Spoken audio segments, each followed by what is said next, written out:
Subscribe my channel 8 The Red Hadith 92. عبد الرحمن بن خالد نے بیان کیا، ان سے ابن شہاب نے، ان سے حضرت علی بن حسین زین العابدین نے کہ نبی کریم صلی اللہ علیہ وسلم کی زوجہ مطہرہ حضرت صفیہ رضی اللہ عنہا نے انہیں خبر دی کہ وہ نبی کریم صلی اللہ علیہ وسلم کی خدمت میں ملنے کے لیے حاضر ہوئیں۔ حضرت صلی اللہ علیہ وسلم رمضان کے آخری عشرہ کا مسجد میں اعتکاف کیے ہوئے تھے، پھر وہ واپس ہونے کے لیے اٹھیں تو حضرت صلی اللہ علیہ وسلم بھی ان کے ساتھ اٹھے۔ جب حضرت صلی اللہ علیہ وسلم اپنی زوجہ مطہرہ حضرت ام سلمہ رضی اللہ عنہا کے دروازے کے قریب پہنچے جو مسجد نبوی کے دروازے سے ملا ہوا تھا، تو دو انصاری صحابی اسید بن حضیر رضی اللہ عنہ اور عباد بن بشر رضی اللہ عنہ وہاں سے گزرے اور حضرت صلی اللہ علیہ وسلم کو انہوں نے سلام کیا اور آگے بڑھنے لگے، لیکن حضرت صلی اللہ علیہ وسلم نے ان سے فرمایا، ذرا ٹھہر جاؤ، میرے ساتھ میری بیوی صفیہ رضی اللہ عنہا ہے، یعنی کوئی دوسرا نہیں۔ ان دونوں نے عرض کیا، سبحان اللہ یا رسول اللہ۔ ان حضرات پر آپ کا یہ فرمانا بڑا شاق گزرا کہ حضرت صلی اللہ علیہ وسلم نے اس پر فرمایا کہ شیطان انسان کے اندر اس طرح دوڑتا رہتا ہے جیسے جسم میں خون دوڑتا ہے، مجھے یہی خطرہ ہوا کہ کہیں تمہارے دلوں میں بھی کوئی وسوسہ پیدا نہ ہو جائے۔ صحیح بخاری حدیث نمبر 3101۔ انس بن عیاض نے بیان کیا، ان سے عبید اللہ عمری نے، ان سے محمد بن یحییٰ بن حبان نے، ان سے واسع بن حبان نے اور ان سے عبداللہ بن عمر رضی اللہ عنہ نے بیان کیا کہ میں ام المومنین حفصہ رضی اللہ عنہا کے گھر کے اوپر چڑھا تو دیکھا کہ نبی کریم صلی اللہ علیہ وسلم قضاء حاجت کر رہے تھے۔ آپ صلی اللہ علیہ وسلم کی پیٹھ قبلے کی طرف تھی اور چہرہ مبارک شام کی طرف تھا۔ صحیح بخاری حدیث نمبر 3102۔ ہشام نے بیان کیا، ان سے ان کے باپ نے بیان کیا اور ان سے عائشہ رضی اللہ عنہا نے بیان کیا کہ رسول اللہ صلی اللہ علیہ وسلم جب عصر کی نماز پڑھتے تو دھوپ ابھی ان کے حجرے میں باقی رہتی تھی۔ صحیح بخاری حدیث نمبر 3103۔ جویریہ نے بیان کیا، ان سے نافع نے اور ان سے عبداللہ رضی اللہ عنہ نے بیان کیا کہ نبی کریم صلی اللہ علیہ وسلم نے خطبہ دیتے ہوئے عائشہ رضی اللہ عنہا کے حجرے کی طرف اشارہ کیا اور فرمایا کہ اسی طرف سے یعنی مشرق کی طرف سے فتنے برپا ہوں گے۔ 3 مرتبہ آپ صلی اللہ علیہ وسلم نے فرمایا کہ یہیں سے شیطان کا سر نمودار ہوگا۔ صحیح بخاری حدیث نمبر 3104۔ امام مالک بن انس نے خبر دی، انہیں عبداللہ بن ابی بکر نے، انہیں عمرہ بنت عبد الرحمن نے اور انہیں عائشہ رضی اللہ عنہا نے خبر دی کہ رسول کریم صلی اللہ علیہ وسلم ان کے گھر میں موجود تھے۔ اچانک انہوں نے سنا کہ کوئی صاحب حفصہ رضی اللہ عنہا کے گھر میں اندر آنے کی اجازت مانگ رہے ہیں۔ عائشہ رضی اللہ عنہا نے بیان کیا کہ میں نے عرض کیا کہ یا رسول اللہ، آپ دیکھتے نہیں یہ شخص کے گھر میں جانے کی اجازت مانگ رہا ہے؟ حضرت صلی اللہ علیہ وسلم نے اس پر فرمایا کہ میرا خیال ہے یہ فلاں صاحب ہیں، حفصہ رضی اللہ عنہا کے رضائی چچا۔ رضاعت بھی ان تمام۔ محمد بن عبداللہ انصاری نے بیان کیا، کہا کہ مجھ سے میرے والد عبداللہ نے بیان کیا، ان سے ثمامہ نے اور ان سے انس رضی اللہ عنہ نے کہ جب ابو بکر رضی اللہ عنہ خلیفہ ہوئے تو انہوں نے ان کو یعنی انس رضی اللہ عنہ کو بحرین عامل بنا کر بھیجا اور ایک پروانہ لکھ کر ان کو دیا اور اس پر نبی کریم صلی اللہ علیہ وسلم کی انگوٹھی کی مہر لگائی۔ مہر مبارک پر 3 سطریں کندہ تھیں، ایک سطر میں محمد، دوسری میں رسول، تیسری میں اللہ کندہ تھا۔ صحیح بخاری حدیث نمبر 3106۔ عیسیٰ بن تہمان نے بیان کیا، انہوں نے کہا کہ انس بن مالک رضی اللہ عنہ نے ہمیں 2 پرانے جوتے نکال کر دکھائے جن میں 2 تسمے لگے ہوئے تھے۔ اس کے بعد پھر ثابت بنانی نے مجھ سے انس رضی اللہ عنہ سے بیان کیا کہ وہ دونوں جوتے نبی کریم صلی اللہ علیہ وسلم کے تھے۔ صحیح بخاری حدیث نمبر 3107۔ ایوب سختیانی نے بیان کیا، ان سے حمید بن ہلال نے اور ان سے ابو بردہ بن ابو موسیٰ نے بیان کیا کہ عائشہ رضی اللہ عنہا نے ہمیں ایک پیوند لگی ہوئی چادر نکال کر دکھائی اور بتلایا کہ اسی کپڑے میں نبی کریم صلی اللہ علیہ وسلم کی روح قبض ہوئی تھی۔ اور سلیمان بن مغیرہ نے حمید سے بیان کیا، انہوں نے ابو بردہ سے اتنا زیادہ بیان کیا کہ عائشہ رضی اللہ عنہا نے یمن کی بنی ہوئی ایک موٹی ازار تہبند اور ایک کمبل، انہی کمبلوں میں سے جن کو تم ملبد یعنی موٹا پیوندار کہتے ہو، ہمیں نکال کر دکھائی۔ صحیح بخاری حدیث نمبر 3108۔ ابدان نے بیان کیا، ان سے ابو حمزہ نے، ان سے عاصم نے، ان سے ابن سیرین نے اور ان سے انس بن مالک رضی اللہ عنہ نے کہ نبی کریم صلی اللہ علیہ وسلم کا پانی پینے کا پیالہ ٹوٹ گیا تو آپ نے ٹوٹی ہوئی جگہوں کو چاندی کی زنجیر سے جوڑوا لیا۔ عاصم کہتے ہیں کہ میں نے وہ پیالہ دیکھا ہے اور اس میں میں نے پانی بھی پیا ہے۔ صحیح بخاری حدیث نمبر 3109۔ یعقوب بن ابراہیم نے بیان کیا، کہا ہم سے میرے والد نے بیان کیا، ان سے ولید بن کثیر نے، ان سے محمد بن عمرو بن حلحلہ دولی نے، ان سے ابن شہاب نے، ان سے علی بن حسین زین العابدین رحمہ اللہ نے بیان کیا کہ جب ہم سب حضرات حسین بن علی رضی اللہ عنہ کی شہادت کے بعد یزید بن معاویہ کے یہاں سے مدینہ منورہ تشریف لائے تو مسعور بن مخرمہ رضی اللہ عنہ نے آپ سے ملاقات کی اور کہا اگر آپ کو کوئی ضرورت ہو تو مجھے حکم فرما دیجئے۔ حضرت زین العابدین نے بیان کیا کہ میں نے کہا مجھے کوئی ضرورت نہیں ہے۔ پھر مسعور رضی اللہ عنہ نے کہا تو کیا آپ مجھے رسول اللہ صلی اللہ علیہ وسلم کی تلوار عنایت فرمائیں گے، کیونکہ مجھے خوف ہے کہ کچھ لوگ بنو امیہ اسے آپ سے نہ چھین لیں، اور خدا کی قسم اگر وہ تلوار آپ مجھے عنایت فرما دیں تو کوئی شخص بھی جب تک میری جان باقی ہے اسے چھین نہیں سکے گا۔ پھر مسعور رضی اللہ عنہ نے ایک قصہ بیان کیا کہ علی بن ابی طالب رضی اللہ عنہ نے حضرت فاطمہ رضی اللہ عنہا کی موجودگی میں ابو جہل کی ایک بیٹی جمیلہ نامی کو پیغام نکاح دے دیا تھا۔ میں نے خود سنا کہ اسی مسئلے پر رسول اللہ صلی اللہ علیہ وسلم نے اپنے اسی منبر پر کھڑے ہو کر صحابہ کو خطاب فرمایا۔ میں اس وقت بالغ تھا۔ آپ صلی اللہ علیہ وسلم نے خطبے میں فرمایا کہ فاطمہ مجھ سے ہے اور مجھے ڈر ہے کہ کہیں وہ اس رشتے کی وجہ سے کسی گناہ میں نہ پڑ جائے کہ اپنے دین میں وہ کسی فتنے میں مبتلا ہو۔ اس کے بعد حضرت صلی اللہ علیہ وسلم نے خاندان بن عبد شمس کے ایک اپنے داماد عاص بن ربی کا ذکر کیا اور دامادی سے متعلق آپ نے ان کی تعریف کی۔ آپ نے فرمایا کہ انہوں نے مجھ سے جو بات کہی سچ کہی، جو وعدہ کیا اسے پورا کیا۔ میں کسی حلال یعنی نکاح ثانی کو حرام نہیں کر سکتا اور نہ کسی حرام کو حلال بناتا ہوں، لیکن اللہ کی قسم رسول اللہ صلی اللہ علیہ وسلم کی بیٹی اور اللہ کے دشمن کی بیٹی ایک ساتھ جمع نہیں ہوں گی۔ صحیح بخاری حدیث نمبر 3110۔ سفیان بن عینہ نے بیان کیا، ان سے محمد بن سوقہ نے، ان سے منظر بن یعلی نے اور ان سے محمد بن حنفیہ نے، انہوں نے کہا کہ اگر حضرت علی رضی اللہ عنہ حضرت عثمان رضی اللہ عنہ کو برا کہنے والے ہوتے تو اس دن ہوتے جب کچھ لوگ حضرت عثمان رضی اللہ عنہ کے عاملوں کی جو زکوٰۃ وصول کرتے تھے شکایت کرنے ان کے پاس آئے۔ انہوں نے مجھ سے کہا عثمان رضی اللہ عنہ کے پاس جا اور یہ زکوٰۃ کا پروانہ لے جا، ان سے کہنا کہ یہ پروانہ حضرت صلی اللہ علیہ وسلم کا لکھوایا ہوا ہے، تم اپنے عاملوں کو حکم دو کہ وہ اسی کے مطابق عمل کریں۔ چنانچہ میں اسے لے کر حضرت عثمان رضی اللہ عنہ کی خدمت میں حاضر ہوا اور انہیں پیغام پہنچا دیا، لیکن انہوں نے فرمایا کہ ہمیں اس کی کوئی ضرورت نہیں کیونکہ ہمارے پاس اس کی نقل موجود ہے۔ میں نے جا کر حضرت علی رضی اللہ عنہ سے یہ واقعہ بیان کیا تو انہوں نے فرمایا کہ اچھا، پھر اس پروانے کو جہاں سے اٹھایا ہے وہیں رکھ دو۔ صحیح بخاری حدیث نمبر 3111۔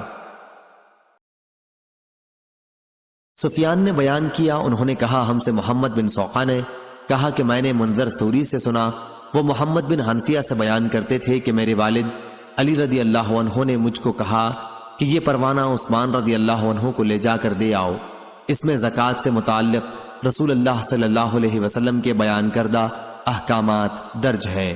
صحیح بخاری حدیث نمبر 3112۔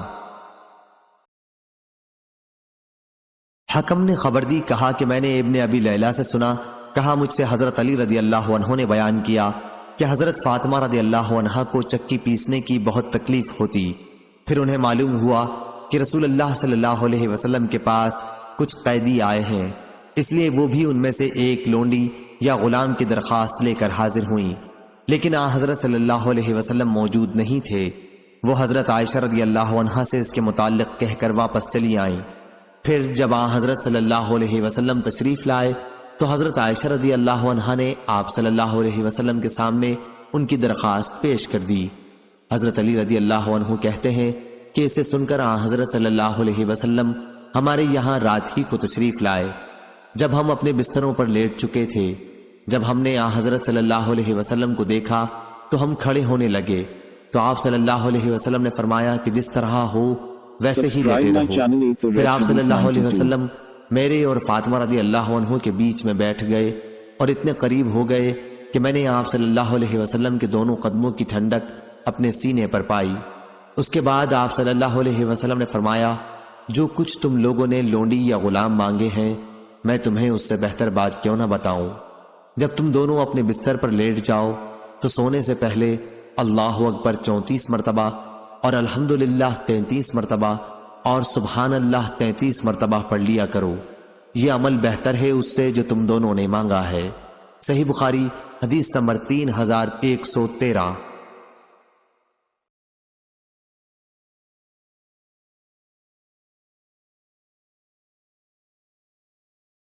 جابر بن عبداللہ رضی اللہ عنہ نے بیان کیا کہ ہم انصاریوں کے قبیلے میں ایک انصاری کے گھر بچہ پیدا ہوا تو انہوں نے بچے کا نام محمد رکھنے کا ارادہ کیا، اور شعبہ نے منصور سے روایت کر کے بیان کیا ہے کہ ان انصاری نے بیان کیا جن کے یہاں بچہ پیدا ہوا تھا کہ میں بچے کو اپنی گردن پر اٹھا کر نبی کریم صلی اللہ علیہ وسلم کی خدمت میں حاضر ہوا، اور سلیمان کی روایت میں ہے کہ ان کے یہاں بچہ پیدا ہوا تو انہوں نے اس کا نام محمد رکھنا چاہا۔ حضرت صلی اللہ علیہ وسلم نے اس پر فرمایا کہ میرے نام پر نام رکھو، لیکن میری کنیت ابو القاسم پر کنیت نہ رکھنا، کیونکہ مجھے تقسیم کرنے والا قاسم بنایا گیا ہے، میں تم میں تقسیم کرتا ہوں۔ اور حسین نے اپنی روایت میں یوں بیان کیا کہ کہا مجھے تقسیم کرنے والا قاسم بنا کر بھیجا گیا ہے، میں تم میں تقسیم کرتا ہوں۔ عمرو بن مرزوق نے کہا کہ ہمیں شعبہ نے خبر دی، ان سے قتادہ نے بیان کیا، انہوں نے سالم سے سنا اور انہوں نے جابر رضی اللہ عنہ سے کہ ان انصاری صحابی نے اپنے بچے کا نام قاسم رکھنا چاہا تو نبی کریم صلی اللہ علیہ وسلم نے فرمایا کہ میرے نام پر نام رکھو لیکن کنیت نہ رکھو۔ صحیح بخاری حدیث نمبر 3114۔ سفیان ثوری نے بیان کیا، ان سے اعمش نے، ان سے سالم بن ابو الجعد نے اور ان سے جابر بن عبداللہ انصاری رضی اللہ عنہ نے بیان کیا کہ ہمارے قبیلہ میں ایک کے یہاں بچہ پیدا ہوا تو انہوں نے اس کا نام قاسم رکھا۔ انصار کہنے لگے کہ ہم تمہیں ابو القاسم کہہ کر کبھی نہیں پکاریں گے اور ہم تمہاری آنکھ ٹھنڈی نہیں کریں گے۔ یہ سن کر وہ انصاری حضرت صلی اللہ علیہ وسلم کے پاس آیا اور عرض کی، یا رسول اللہ صلی اللہ علیہ وسلم، میرے گھر ایک بچہ پیدا ہوا ہے، میں نے اس کا نام قاسم رکھا ہے۔ تو انصار کہتے ہیں کہ ہم تیری کنیت ابو القاسم نہیں پکاریں گے اور تیری آنکھ ٹھنڈی نہیں کریں گے۔ آپ صلی اللہ علیہ وسلم نے فرمایا، انصار نے ٹھیک کہا ہے، میرے نام پر نام رکھو لیکن میری کنیت مت رکھو، کیونکہ قاسم میں ہوں۔ صحیح بخاری حدیث نمبر 3115۔ حبان بن موسیٰ نے بیان کیا، کہا ہم سے عبداللہ بن مبارک نے، انہیں یونس نے، انہیں زہری نے، انہیں حمید بن عبد الرحمن نے، انہوں نے معاویہ رضی اللہ عنہ سے سنا، آپ نے بیان کیا کہ رسول اللہ صلی اللہ علیہ وسلم نے فرمایا، جس کے ساتھ اللہ تعالی بھلائی چاہتا ہے اسے دین کی سمجھ دے دیتا ہے، اور دینے والا تو اللہ ہی ہے، میں تو صرف تقسیم کرنے والا ہوں، اور اپنے دشمنوں کے مقابلے میں یہ امت مسلمہ ہمیشہ غالب رہے گی تاکہ اللہ کا حکم قیامت آ جائے، اور اس وقت بھی وہ غالب ہی ہوں گے۔ صحیح بخاری حدیث نمبر 3116۔ ہلال نے بیان کیا، ان سے عبد الرحمن بن ابی عمرہ نے اور ان سے ابو ہریرہ رضی اللہ عنہ نے کہ رسول اللہ صلی اللہ علیہ وسلم نے فرمایا، نہ میں تمہیں کوئی چیز دیتا ہوں نہ تم سے کسی چیز کو روکتا ہوں، میں تو صرف تقسیم کرنے والا ہوں، جہاں جہاں کا مجھے حکم ہوتا ہے بس وہیں رکھ دیتا ہوں۔ صحیح بخاری حدیث نمبر 3117۔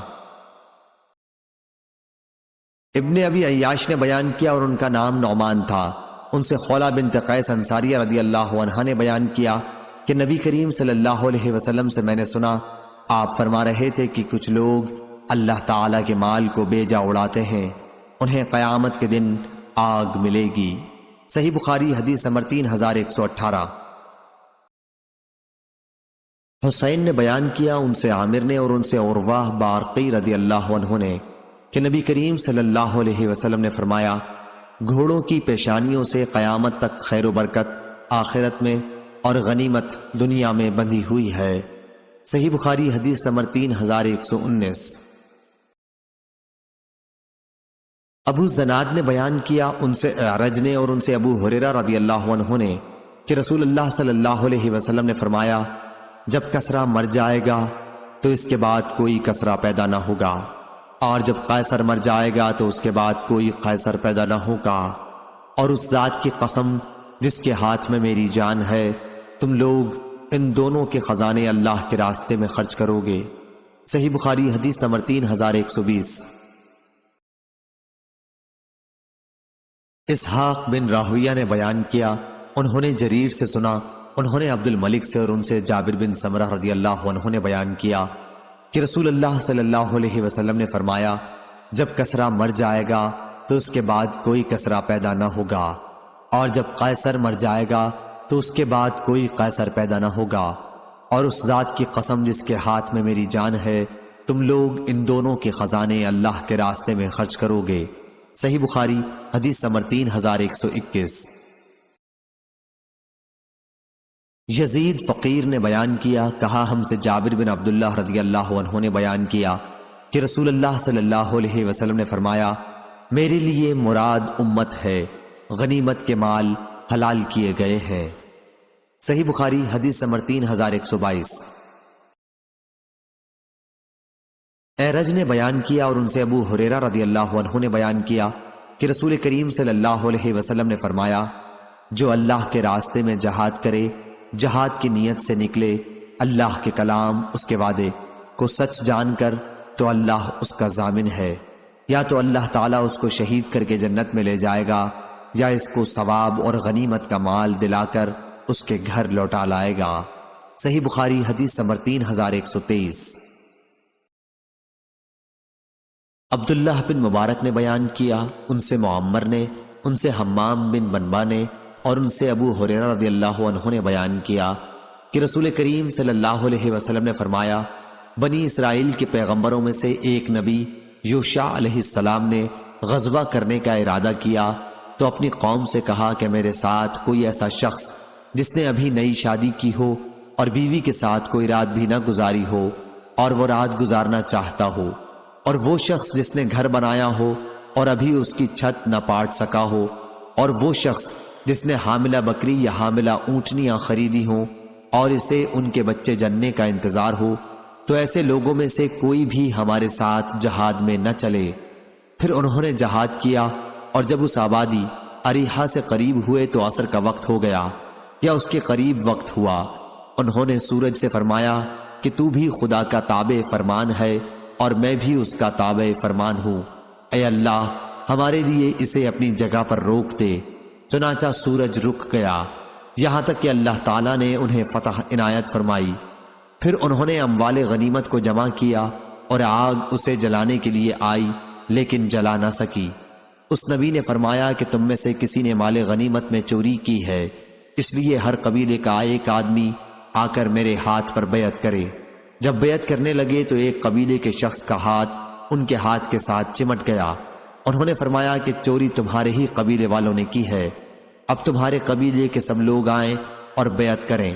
چنانچہ اس قبیلے کے 2 یا 3 آدمیوں کا ہاتھ اس طرح ان کے ہاتھ سے چمٹ گیا تو آپ نے فرمایا کہ چوری تم ہی لوگوں نے کی ہے۔ آخر چوری مان لی گئی، اور وہ لوگ گائے کے سر کی طرح سونے کا ایک سر لائے جو غنیمت میں سے چرا لیا گیا تھا، اور اسے مال غنیمت میں رکھ دیا۔ تب آگ آئی اور اسے جلا گئی۔ پھر غنیمت اللہ تعالیٰ نے ہمارے لیے جائز قرار دے دی، ہماری کمزوری اور عاجزی کو دیکھا، اس لیے ہمارے واسطے حلال قرار دے دی۔ صحیح بخاری حدیث نمبر 3124۔ عمرو بن مرہ نے بیان کیا انہوں نے ابو وائل سے سنا، انہوں نے بیان کیا کہ ہم سے ابو موسیٰ اشعری رضی اللہ عنہ نے بیان کیا کہ ایک اعرابی لاحق بن زمیرہ باہلی نے نبی کریم صلی اللہ علیہ وسلم سے پوچھا، ایک شخص ہے جو غنیمت حاصل کرنے کے لیے جہاد میں شریک ہوا، ایک شخص جو اس لیے شرکت کرتا ہے کہ اس کی بہادری کے چرچے زبانوں پر آ جائیں۔ ایک شخص اس لیے لڑتا ہے کہ اس کی دھاک بیٹھ جائے، تو ان سے اللہ کے راستے میں کون سا ہوگا؟ حضرت صلی اللہ علیہ وسلم نے فرمایا کہ جو شخص جنگ میں شرکت اس لیے کرے تاکہ اللہ کا کلمہ دین ہی بلند رہے، فقط وہی اللہ کے راستے میں ہے۔ صحیح بخاری حدیث نمبر 3126۔ حماد بن زید نے بیان کیا، ان سے ایوب سختیانی نے اور ان سے عبداللہ بن ابی ملیکہ نے کہ نبی کریم صلی اللہ علیہ وسلم کی خدمت میں دیباج کی کچھ قبائیں تحفے کے طور پر آئی تھیں، جن میں سونے کی گھنڈیاں لگی ہوئی تھیں۔ انہیں حضرت صلی اللہ علیہ وسلم نے اپنے اصحاب میں تقسیم فرما دیا اور ایک قبا مخرمہ بن نوفل رضی اللہ عنہ کے لیے رکھ لی۔ پھر مخرمہ رضی اللہ عنہ آئے اور ان کے ساتھ ان کے صاحبزادے مسعود بن مخرمہ رضی اللہ عنہ بھی تھے۔ آپ دروازے پر کھڑے ہو گئے اور کہا، میرا نام لے کر نبی کریم صلی اللہ علیہ وسلم کو بلا لا۔ حضرت صلی اللہ علیہ وسلم نے ان کی آواز سنی تو قبا لے کر باہر تشریف لائے اور اس کی گھنڈیاں ان کے سامنے کر دیں۔ پھر فرمایا، ابو مسعود، یہ قبا میں تمہارے لیے چھپا کر رکھ لی تھی۔ ابو مسعود، یہ قبا میں نے تمہارے لیے چھپا کر رکھ لی تھی۔ مخرمہ رضی اللہ عنہ ذرا تیز طبیعت کے آدمی تھے۔ ابن علیہ نے ایوب کے واسطے سے یہ حدیث مرسلن ہی روایت کی ہے، اور حاتم بن وردان نے بیان کیا کہ ہم سے ایوب نے بیان کیا، ان سے ابن ابی ملیکہ نے، ان سے مسعود رضی اللہ عنہ نے کہ نبی کریم صلی اللہ علیہ وسلم کے یہاں کچھ قبائیں آئی تھیں۔ اس روایت کے مطابق لیث نے ابن ابی ملیکہ سے کی ہے۔ صحیح بخاری حدیث نمبر 3127۔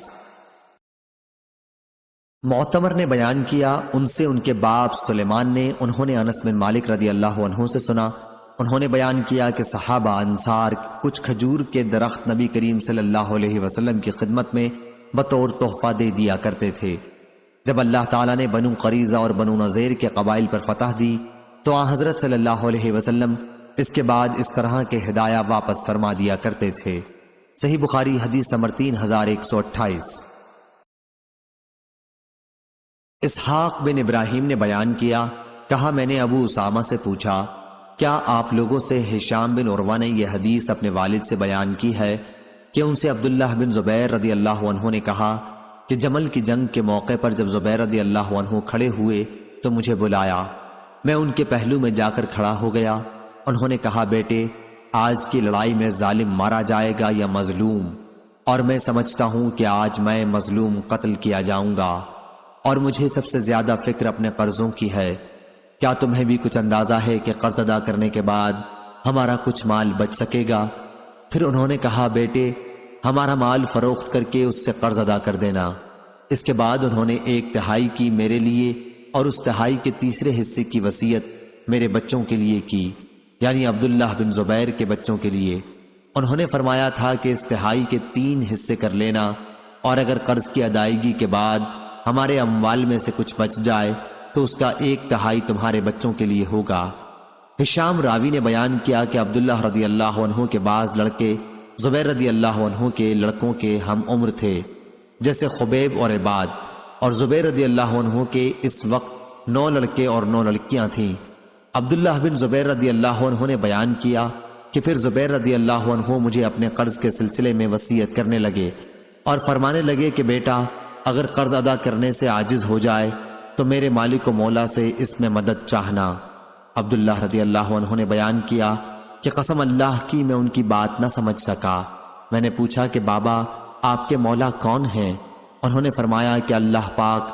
عبداللہ رضی اللہ عنہ نے بیان کیا، قسم اللہ کی، قرض ادا کرنے میں جو بھی دشواری سامنے آئی تو میں نے اسی طرح دعا کی کہ اے زبیر کے مولا، ان کی طرف سے ان کا قرض ادا کرا دے، اور ادائیگی کی صورت پیدا ہو جاتی تھی۔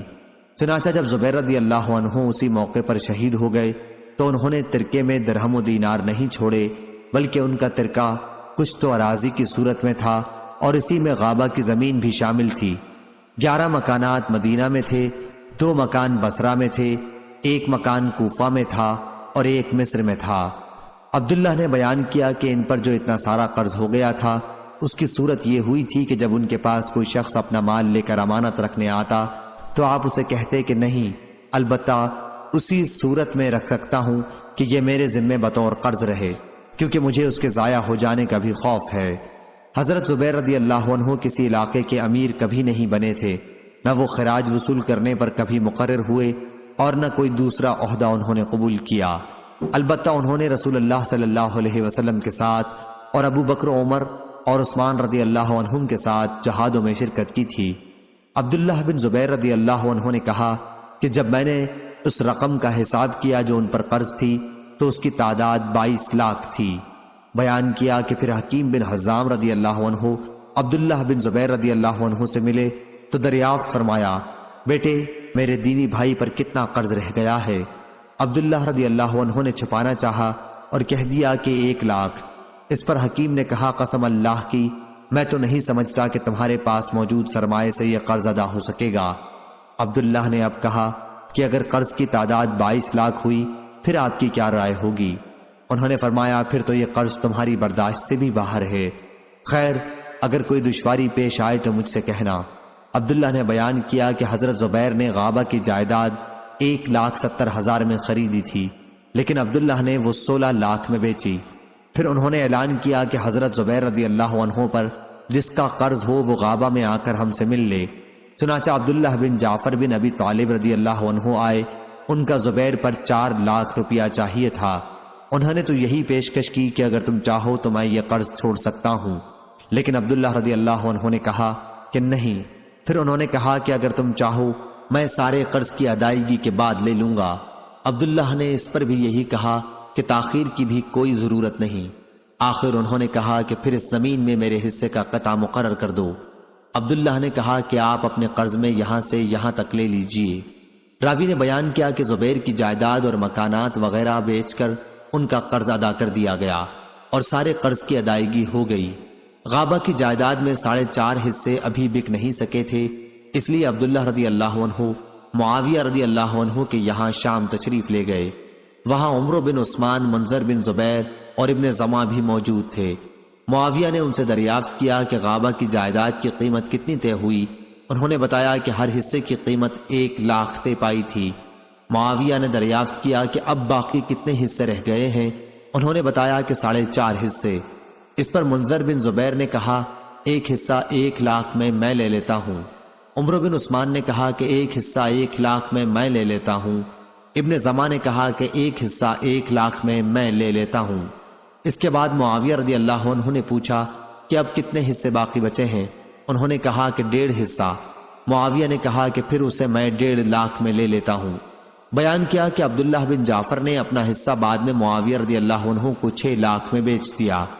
پھر جب عبداللہ بن زبیر رضی اللہ عنہ قرض کی ادائیگی کر چکے تو زبیر رضی اللہ عنہ کی اولاد نے کہا کہ اب ہماری میراث تقسیم کر دیجئے، لیکن عبداللہ رضی اللہ عنہ نے فرمایا کہ ابھی تمہاری میراث اس وقت تک تقسیم نہیں کر سکتا جب تک 4 سال تک ایام حج میں اعلان نہ کرا لوں کہ جس شخص کا بھی زبیر رضی اللہ عنہ پر قرض ہو وہ ہمارے پاس آئے اور قرض لے جائے۔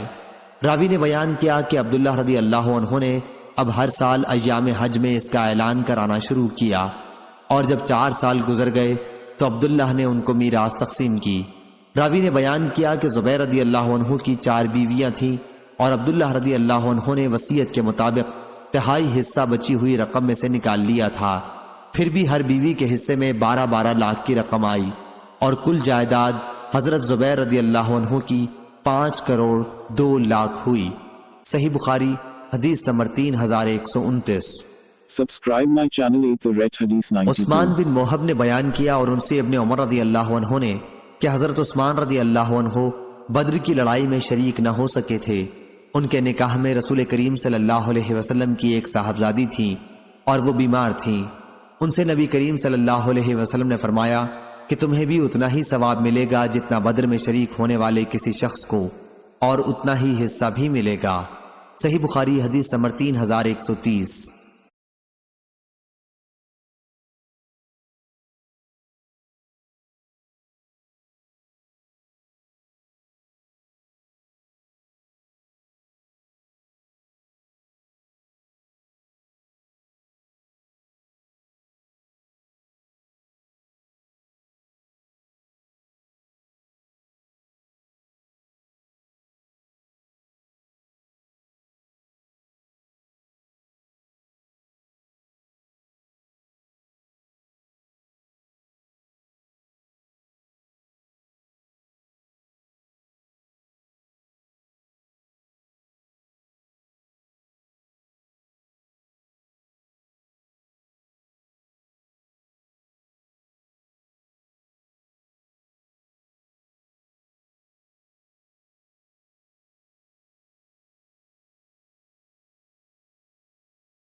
ابو قلابہ نے بیان کیا اور ایوب نے ایک دوسری سند کے ساتھ اس طرح روایت کی ہے کہ مجھ سے قاسم بن عاصم کلیبی نے بیان کیا اور کہا کہ قاسم کی حدیث ابو قلابہ کی حدیث کی بنسبت مجھے زیادہ اچھی طرح یاد ہے۔ زہدم سے انہوں نے بیان کیا کہ ہم ابو موسیٰ اشعری رضی اللہ عنہ کی مجلس میں حاضر تھے، کھانا لایا گیا اور وہاں مرغی کا ذکر ہونے لگا۔ بنی تیم اللہ کے ایک آدمی سرخ رنگ والے وہاں موجود تھے، غالباً موالی میں سے تھے۔ انہیں بھی ابو موسیٰ رضی اللہ عنہ نے کھانے پر بلایا۔ وہ کہنے لگے کہ میں نے مرغی کو گندی چیزیں کھاتے ایک مرتبہ دیکھا تھا تو مجھے بڑی نفرت ہوئی اور میں نے قسم کھا لی کہ اب کبھی مرغی کا گوشت نہ کھاؤں گا۔ حضرت ابو موسیٰ رضی اللہ عنہ نے کہا کہ قریب آ جاؤ، تمہاری قسم پر میں تم سے ایک حدیث اس سلسلے کی بیان کرتا ہوں۔ قبیلہ اشعر کے چند لوگوں کو ساتھ لے کر میں نبی کریم صلی اللہ علیہ وسلم کی خدمت میں غزوہ تبوک کے لیے حاضر ہوا اور سواری کی درخواست کی۔ حضرت صلی اللہ علیہ وسلم نے فرمایا، اللہ کی قسم میں تمہارے لیے سواری کا انتظام نہیں کر سکتا، کیونکہ میرے پاس کوئی ایسی چیز نہیں ہے جو تمہاری سواری کے کام آ سکے۔ پھر حضرت صلی اللہ علیہ وسلم کی خدمت میں غنیمت کے کچھ اونٹ آئے تو آپ صلی اللہ علیہ وسلم نے ہمارے متعلق دریافت فرمایا اور فرمایا کہ قبیلہ اشعر کے لوگ کہاں ہیں؟ چنانچہ آپ صلی اللہ علیہ وسلم نے 5 اونٹ ہمیں دیے جانے کا حکم صادر فرمایا، خوب موٹے تازے اور فربا۔ جب ہم چلنے لگے تو ہم نے آپس میں کہا کہ جو نامناسب طریقہ ہم نے اختیار کیا اس سے حضرت صلی اللہ علیہ وسلم کے اس عطیے میں ہمارے لیے کوئی برکت نہیں ہو سکتی۔ چنانچہ ہم پھر حضرت صلی اللہ علیہ وسلم کی خدمت میں حاضر ہوئے اور عرض کیا کہ ہم نے پہلے جب آپ سے درخواست کی تو آپ نے قسم کھا کر فرمایا تھا کہ میں تمہاری سواری کا انتظام نہیں کر سکوں گا۔ شاید آپ حضرت صلی اللہ علیہ وسلم کو وہ قسم یاد نہ رہی ہو، لیکن حضرت صلی اللہ علیہ وسلم نے فرمایا کہ میں نے تمہاری سواری کا انتظام واقعی نہیں کیا، وہ اللہ تعالیٰ ہے جس نے تمہیں یہ سواریاں دے دی ہیں۔ اللہ کی قسم تم اس پر یقین رکھو کہ انشاءاللہ جب بھی میں کوئی قسم کھاؤں پھر مجھ پر یہ بات ظاہر ہو جائے کہ بہتر اور مناسب طرز عمل اس کے سوا میں ہے تو میں وہی کروں گا جس میں اچھائی ہوگی اور قسم کا کفارہ دے دوں گا۔ صحیح بخاری حدیث نمبر 3133۔ امام مالک نے خبر دی، انہیں نافع نے اور انہیں ابن عمر رضی اللہ عنہ نے، کہ رسول اللہ صلی اللہ علیہ وسلم نے نجد کی طرف ایک لشکر روانہ کیا۔ عبداللہ بن عمر رضی اللہ عنہ بھی لشکر کے ساتھ تھے۔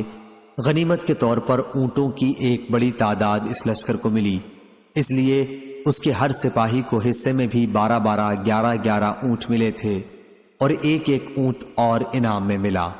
صحیح بخاری حدیث نمبر 3134۔ لیث نے خبر دی، انہیں عقیل نے، انہیں ابن شہاب نے، انہیں سالم نے اور انہیں عبداللہ بن عمر رضی اللہ عنہ نے، کہ نبی کریم صلی اللہ علیہ وسلم بعض مہموں کے موقع پر اس میں شریک ہونے والوں کو غنیمت کے عام حصوں کے علاوہ خمس وغیرہ میں سے اپنے طور پر بھی دیا کرتے تھے۔ صحیح بخاری حدیث نمبر 3135۔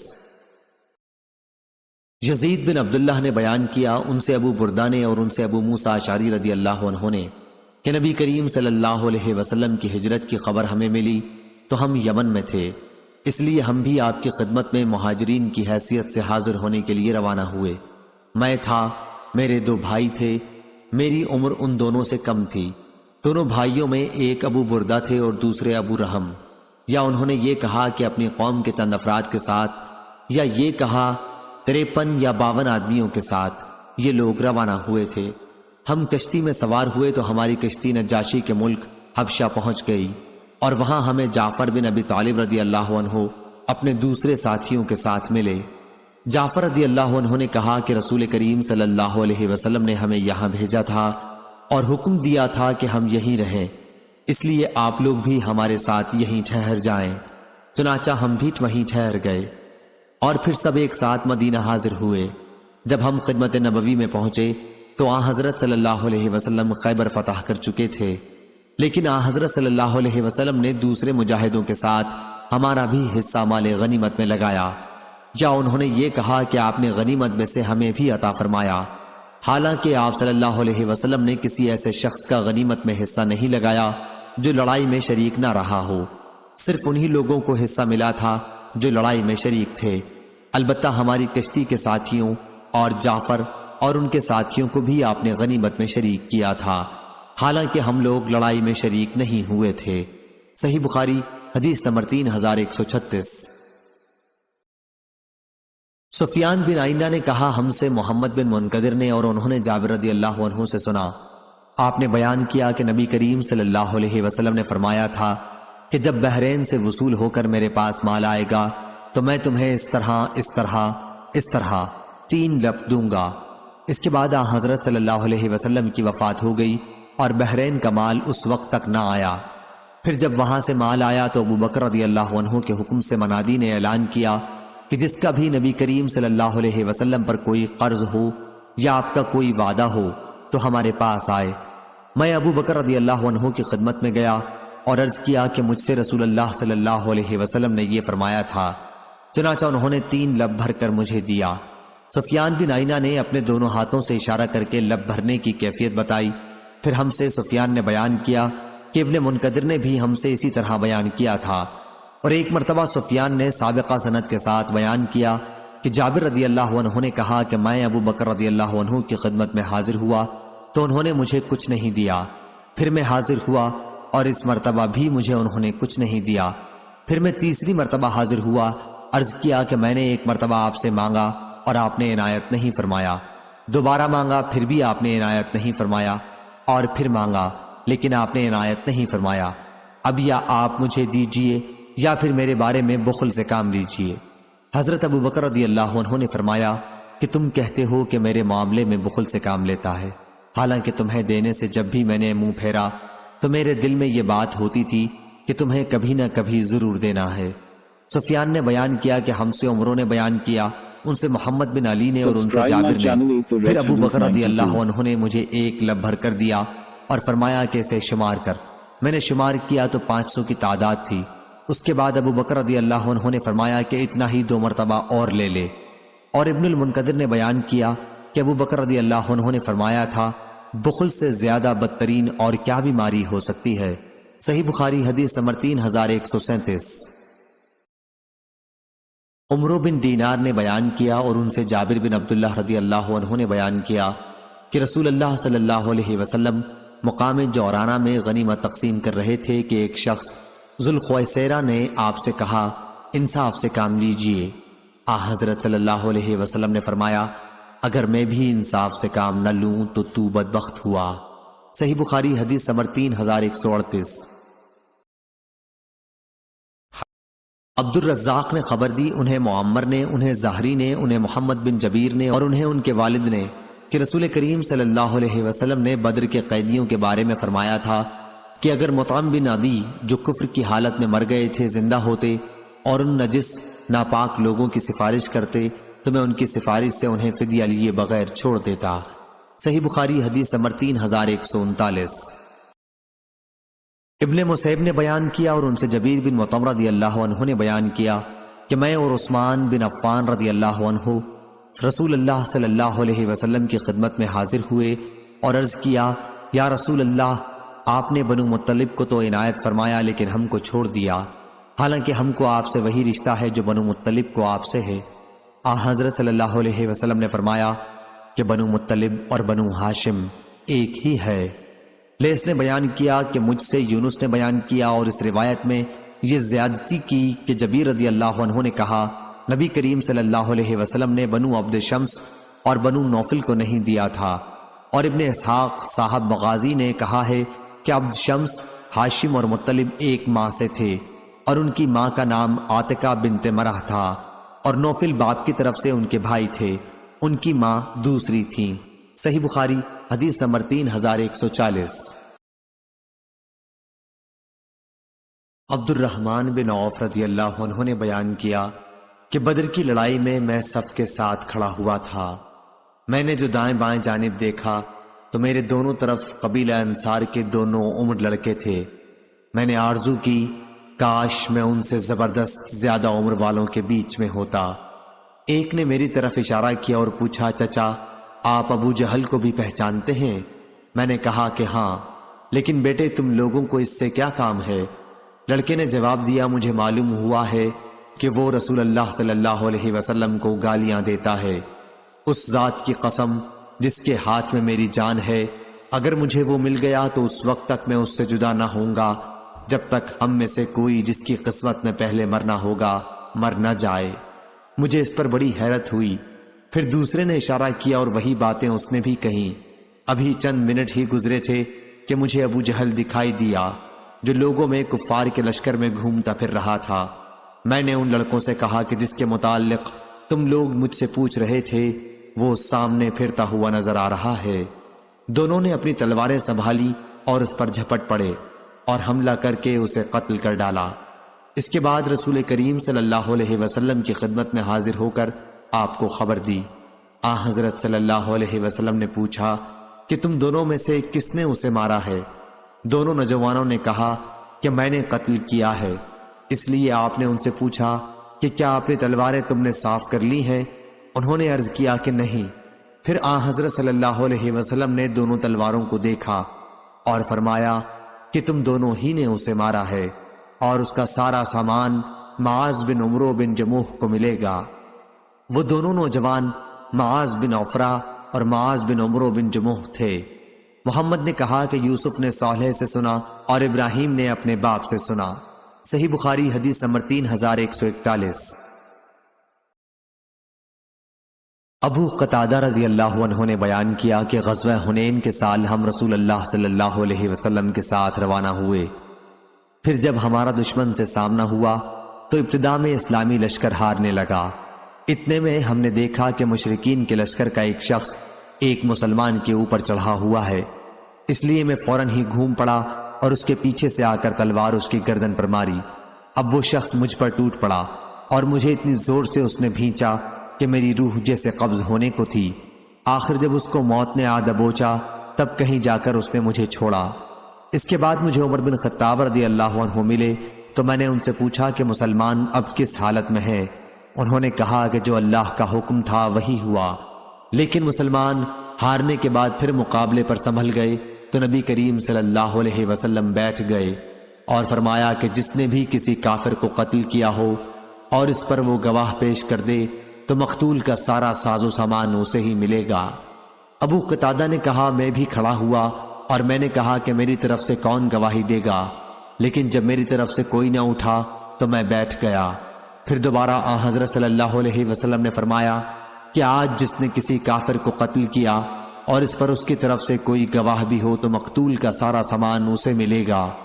اس مرتبہ پھر میں نے کھڑے ہو کر کہا کہ میری طرف سے کون گواہی دے گا، اور پھر مجھے بیٹھنا پڑا۔ تیسری مرتبہ پھر حضرت صلی اللہ علیہ وسلم نے وہی ارشاد دہرایا، اور اس مرتبہ جب میں کھڑا ہوا تو حضرت صلی اللہ علیہ وسلم نے خود ہی دریافت فرمایا کس چیز کے متعلق کہہ رہے ہو ابو قتادہ؟ میں نے حضرت صلی اللہ علیہ وسلم کے سامنے سارا واقعہ بیان کر دیا تو ایک صاحب اسود بن خزائی اسلمی نے بتایا کہ ابو قتادہ سچ کہتے ہیں یا رسول اللہ، اور اس مقتول کا سامان میرے پاس محفوظ ہے، اور میرے حق میں انہیں راضی کر دیجئے کہ وہ مقتول کا سامان مجھ سے نہ لیں۔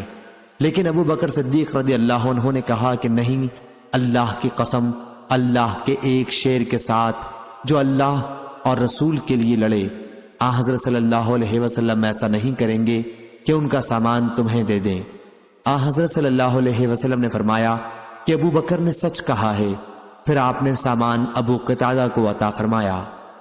ابو قتادہ نے کہا کہ پھر اس کی زرہ بیچ کر میں نے بنی سلمہ میں ایک باغ خرید لیا، اور یہ پہلا مال تھا جو اسلام لانے کے بعد میں نے حاصل کیا تھا۔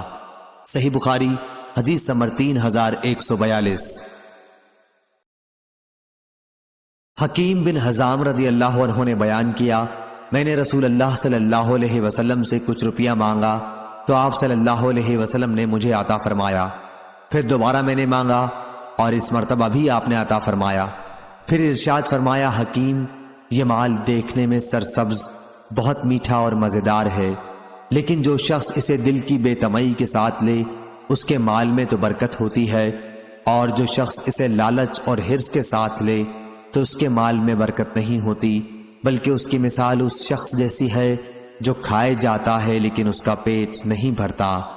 اور اوپر کا ہاتھ دینے والا نیچے کے ہاتھ لینے والے سے بہتر ہوتا ہے۔ حکیم بن حزام رضی اللہ عنہ نے بیان کیا کہ میں نے عرض کیا یا رسول اللہ صلی اللہ علیہ وسلم، آپ کے بعد اب میں کسی سے کچھ بھی نہیں مانگوں گا یہاں تک کہ اس دنیا میں سے چلا جاؤں۔ چنانچہ حضرت صلی اللہ علیہ وسلم کی وفات کے بعد حضرت ابو بکر رضی اللہ عنہ انہیں دینے کے لیے بلاتے، لیکن وہ اس میں سے ایک پیسہ بھی لینے سے انکار کر دیتے۔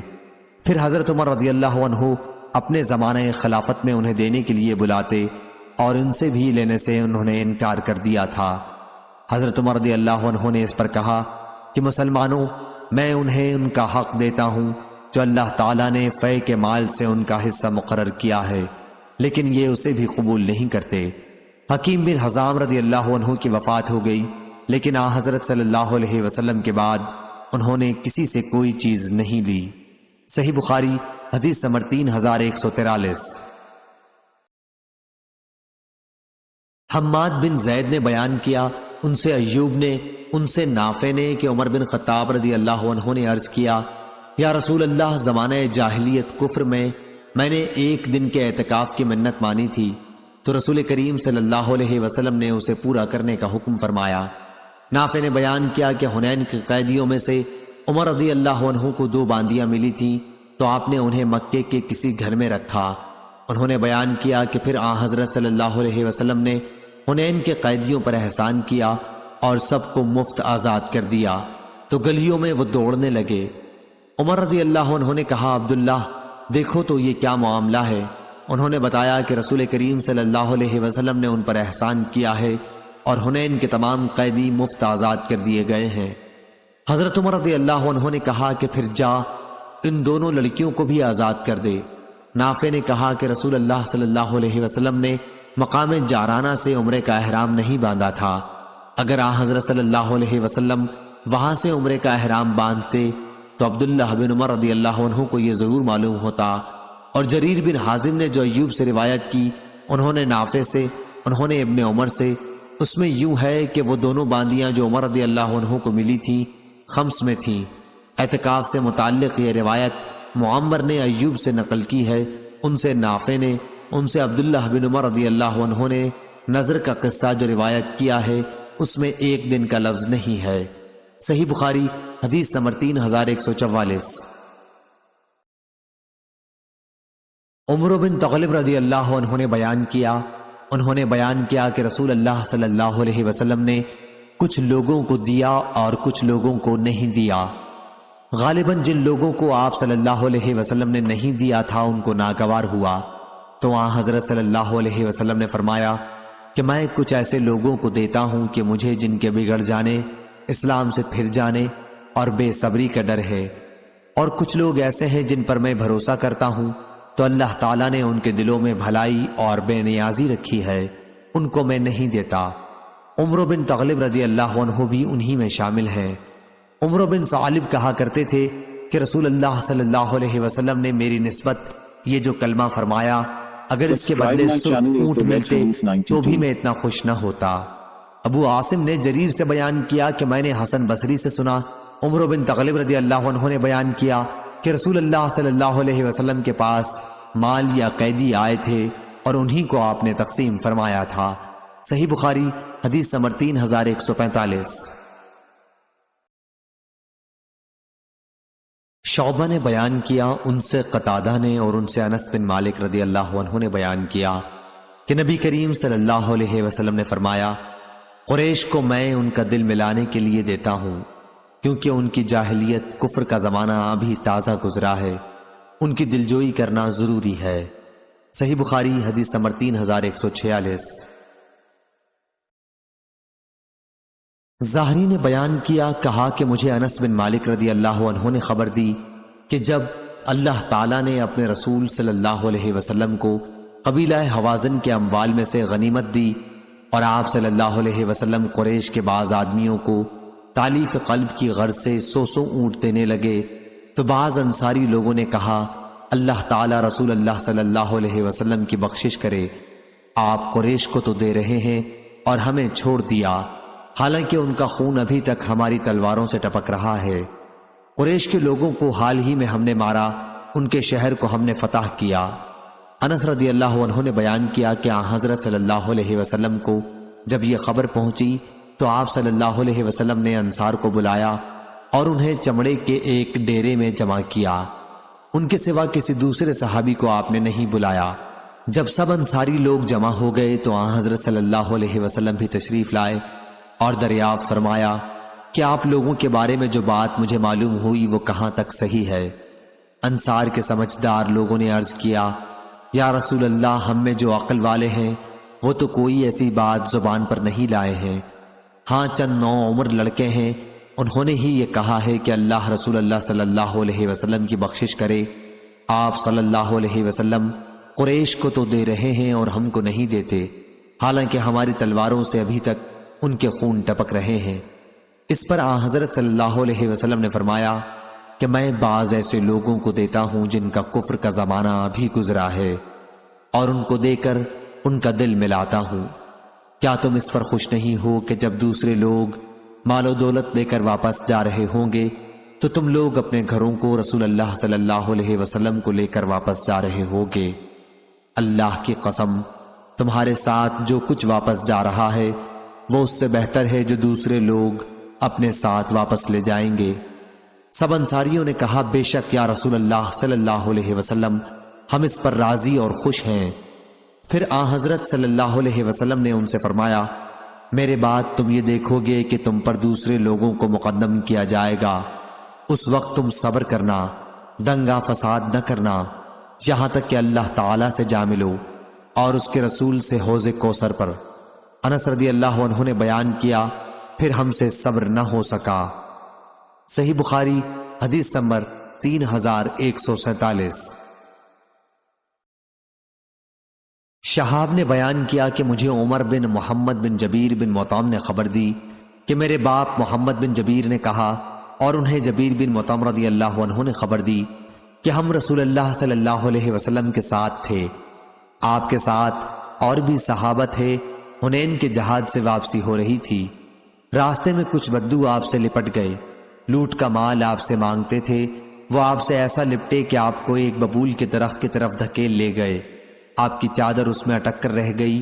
اس وقت آپ ٹھہر گئے، آپ نے فرمایا، بھائیو میری چادر تو دے دو، اگر میرے پاس ان کانٹے دار درختوں کی تعداد میں اونٹ ہوتے تو وہ بھی تم میں تقسیم کر دیتا، تم مجھے بخیل، جھوٹا اور بزدل ہرگز نہیں پاؤ گے۔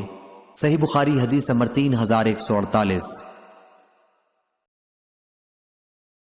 امام مالک نے بیان کیا، ان سے اسحاق بن عبداللہ نے اور ان سے انس بن مالک رضی اللہ عنہ نے بیان کیا کہ میں نبی کریم صلی اللہ علیہ وسلم کے ساتھ جا رہا تھا، آپ نجران کی بنی ہوئی چوڑے حاشیے کی ایک چادر اڑے ہوئے تھے، اتنے میں ایک دیہاتی نے آپ کو گھیر لیا اور زور سے آپ کو کھینچا، میں نے آپ کے شانے کو دیکھا، اس پر چادر کے کونے کا نشان پڑ گیا، ایسا کھینچا، پھر کہنے لگا، اللہ کا مال جو آپ کے پاس ہے اس میں سے کچھ مجھ کو دلائیے۔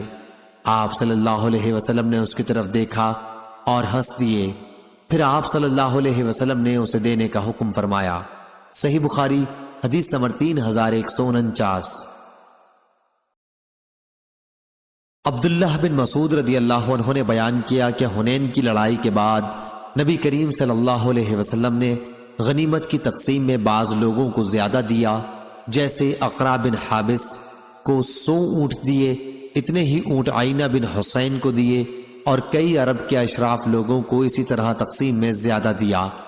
اس پر ایک شخص معتب بن قشیر منافق نے کہا کہ خدا کی قسم، اس تقسیم میں نہ تو عدل کو ملحوظ رکھا گیا ہے اور نہ اللہ کی خوشنودی کا خیال ہوا۔ میں نے کہا کہ واللہ اس کی خبر میں رسول اللہ صلی اللہ علیہ وسلم کو ضرور دوں گا، چنانچہ میں آپ کی خدمت میں حاضر ہوا اور آپ کو اس کی خبر دی۔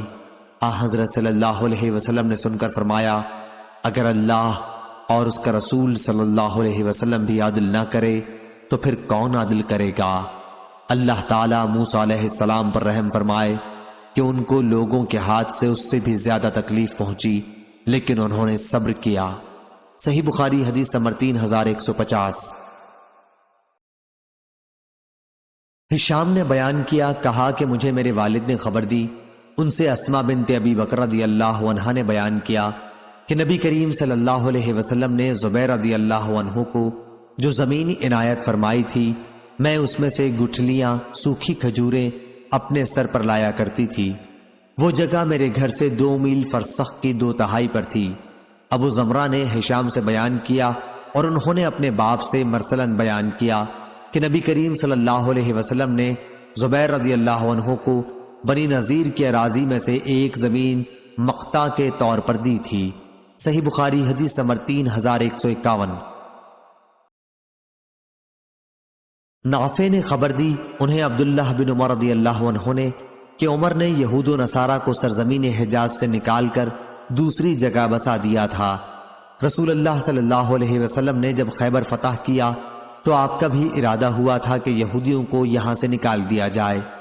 جب آپ نے فتح پائی تو اس وقت وہاں کی کچھ زمین یہودیوں کے قبضے میں ہی تھی اور اکثر زمین پیغمبر صلی اللہ علیہ وسلم اور مسلمانوں کے قبضے میں تھی۔ لیکن پھر یہودیوں نے حضرت صلی اللہ علیہ وسلم سے درخواست کی، آپ زمین انہی کے پاس رہنے دیں، وہ کھیتوں اور باغوں میں کام کیا کریں گے اور آدھی پیداوار لیں گے۔ حضرت صلی اللہ علیہ وسلم نے فرمایا، اچھا، جب تک ہم چاہیں گے اس وقت تک کے لیے تمہیں اس شرط پر یہاں رہنے دیں گے۔ چنانچہ یہ لوگ وہیں رہے اور پھر عمر رضی اللہ عنہ نے انہیں اپنے دور خلافت میں مسلمانوں کے خلاف ان کے فتنوں اور سازشوں کی وجہ سے یہود خیبر کو یا اریحہ کی طرف نکال دیا تھا۔ صحیح بخاری حدیث نمبر 3152۔ شعبہ نے بیان کیا ان سے حمید بن حلال نے اور ان سے عبداللہ بن مغفل رضی اللہ عنہ نے بیان کیا کہ ہم خیبر کے محل کا محاصرہ کیے ہوئے تھے۔ کسی شخص نے ایک کپی پھینکی جس میں چربی بھری ہوئی تھی۔ میں اسے لینے کے لیے لپکا، لیکن مڑ کر جو دیکھا تو پاس ہی نبی کریم صلی اللہ علیہ وسلم موجود تھے۔ میں شرم سے پانی پانی ہو گیا۔ صحیح بخاری حدیث نمبر 3153۔ مسدد بن مسرحد نے بیان کیا، کہا ہم سے حماد بن زید نے، ان سے ایوب نے، ان سے نافع نے، ان سے ابن عمر رضی اللہ عنہ نے بیان کیا کہ نبی کریم صلی اللہ علیہ وسلم کے زمانے میں غزووں میں ہمیں شہد اور انگور ملتا تھا، ہم اسے اسی وقت کھا لیتے، تقسیم کے لیے اٹھا نہ رکھتے۔ صحیح بخاری حدیث نمبر 3154۔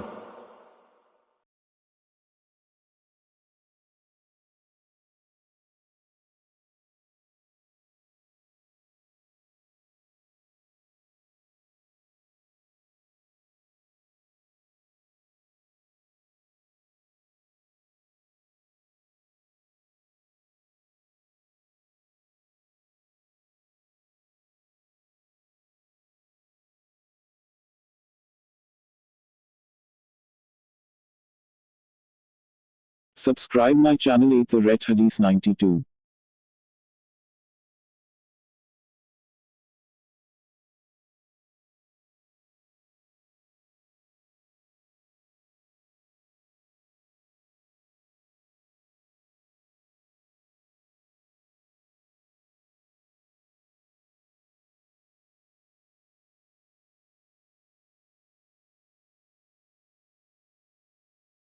سفیان بن آئینہ نے بیان کیا، انہوں نے کہا کہ میں نے عمرو بن دینار سے سنا، انہوں نے بیان کیا کہ میں جابر بن زید اور عمرو بن اوس کے ساتھ بیٹھا ہوا تھا، تو ان دونوں بزرگوں سے بجالہ نے بیان کیا کہ 70 ہجری میں جس سال مصعب بن زبیر رضی اللہ عنہ نے بصرہ والوں کے ساتھ حج کیا تھا، زمزم کی سیڑھیوں کے پاس انہوں نے بیان کیا تھا کہ میں احنف بن قیس رضی اللہ عنہ کے چچا جزع بن معاویہ کا کاتب تھا۔ تو وفات سے 1 سال پہلے عمر بن خطاب رضی اللہ عنہ کا ایک مکتوب ہمارے پاس آیا کہ جس پارسی نے اپنی محرم عورت کو بیوی بنایا ہو تو ان کو جدا کر دو، اور حضرت عمر رضی اللہ عنہ نے پارسیوں سے جزیہ نہیں لیا تھا۔ صحیح بخاری حدیث نمبر 3156۔ لیکن عبد الرحمن بن عوف رضی اللہ عنہ نے گواہی دی کہ رسول اللہ صلی اللہ علیہ وسلم نے ہجر کے پارسیوں سے جزیہ لیا تھا تو وہ بھی لینے لگے تھے۔ صحیح بخاری حدیث نمبر 3157۔ عروہ بن زبیر رضی اللہ عنہ نے بیان کیا، ان سے مسعور بن مخرمہ رضی اللہ عنہ نے اور انہیں عمرو بن عوف رضی اللہ عنہ نے خبر دی، وہ بنی عامر بن لوئی کے خلیف تھے۔ وہ بنی عامر بن لوئی کے حلیف تھے اور جنگ بدر میں شریک تھے۔ انہوں نے ان کو خبر دی کہ رسول اللہ صلی اللہ علیہ وسلم نے ابو عبیدہ بن جراح رضی اللہ عنہ کو بحرین جزیہ وصول کرنے کے لیے بھیجا تھا۔ حضرت صلی اللہ علیہ وسلم نے بحرین کے لوگوں سے صلح کی تھی اور ان پر علا بن حضرمی رضی اللہ عنہ کو حاکم بنایا تھا۔ جب ابو عبیدہ رضی اللہ عنہ بحرین کا مال لے کر آئے تو انصار کو معلوم ہو گیا کہ ابو عبیدہ رضی اللہ عنہ آ گئے ہیں۔ چنانچہ فجر کی نماز سب لوگوں نے نبی کریم صلی اللہ علیہ وسلم کے ساتھ پڑھی۔ جب حضرت صلی اللہ علیہ وسلم نماز پڑھا چکے تو لوگ حضرت صلی اللہ علیہ وسلم کے سامنے آئے۔ حضرت صلی اللہ علیہ وسلم انہیں دیکھ کر مسکرائے اور فرمایا کہ میرا خیال ہے کہ تم نے سن لیا ہے کہ ابو عبیدہ کچھ لے کر آئے ہیں۔ انصار رضی اللہ عنہم نے عرض کیا، جی ہاں یا رسول اللہ۔ حضرت صلی اللہ علیہ وسلم نے فرمایا، تمہیں خوشخبری ہو اور اس چیز کے لیے تم پر امید رہو جس سے تمہیں خوشی ہوگی، لیکن خدا کی قسم میں تمہارے بارے میں محتاجی اور فقر سے نہیں ڈرتا۔ مجھے اگر خوف ہے تو اس بات کا کہ کچھ دنیا کے دروازے تم پر اس طرح کھول دیے جائیں گے جیسے تم سے پہلے لوگوں پر کھول دیے گئے تھے، تو ایسا نہ ہو کہ تم بھی ان کی طرح ایک دوسرے سے جلنے لگو اور یہ جلنا تم کو بھی اسی طرح تباہ کر دے جیسا کہ پہلے لوگوں کو کیا تھا۔ صحیح بخاری حدیث نمبر 3158۔ سعید بن عبید اللہ ثقفی نے بیان کیا، ان سے بکر بن عبداللہ مزنی اور زیاد بن جبیر ہر دو نے بیان کیا، اور ان سے جبیر بن حیہ نے بیان کیا کہ کفار سے جنگ کے لیے عمر رضی اللہ عنہ نے فوجوں کو فارس کے بڑے بڑے شہروں کی طرف بھیجا تھا۔ جب لشکر قادسیہ پہنچا اور لڑائی کا نتیجہ مسلمانوں کے حق میں نکلا تو ہرمزان شوستر کا حاکم اسلام لے آیا۔ عمر رضی اللہ عنہ نے اس سے فرمایا کہ میں تم سے ان ممالک فارس وغیرہ پر فوج بھیجنے کے سلسلے میں مشورہ چاہتا ہوں کہ پہلے ان 3 مقاموں فارس، اصفہان اور آذربائیجان میں کہاں لڑائی سے شروع کی جائے۔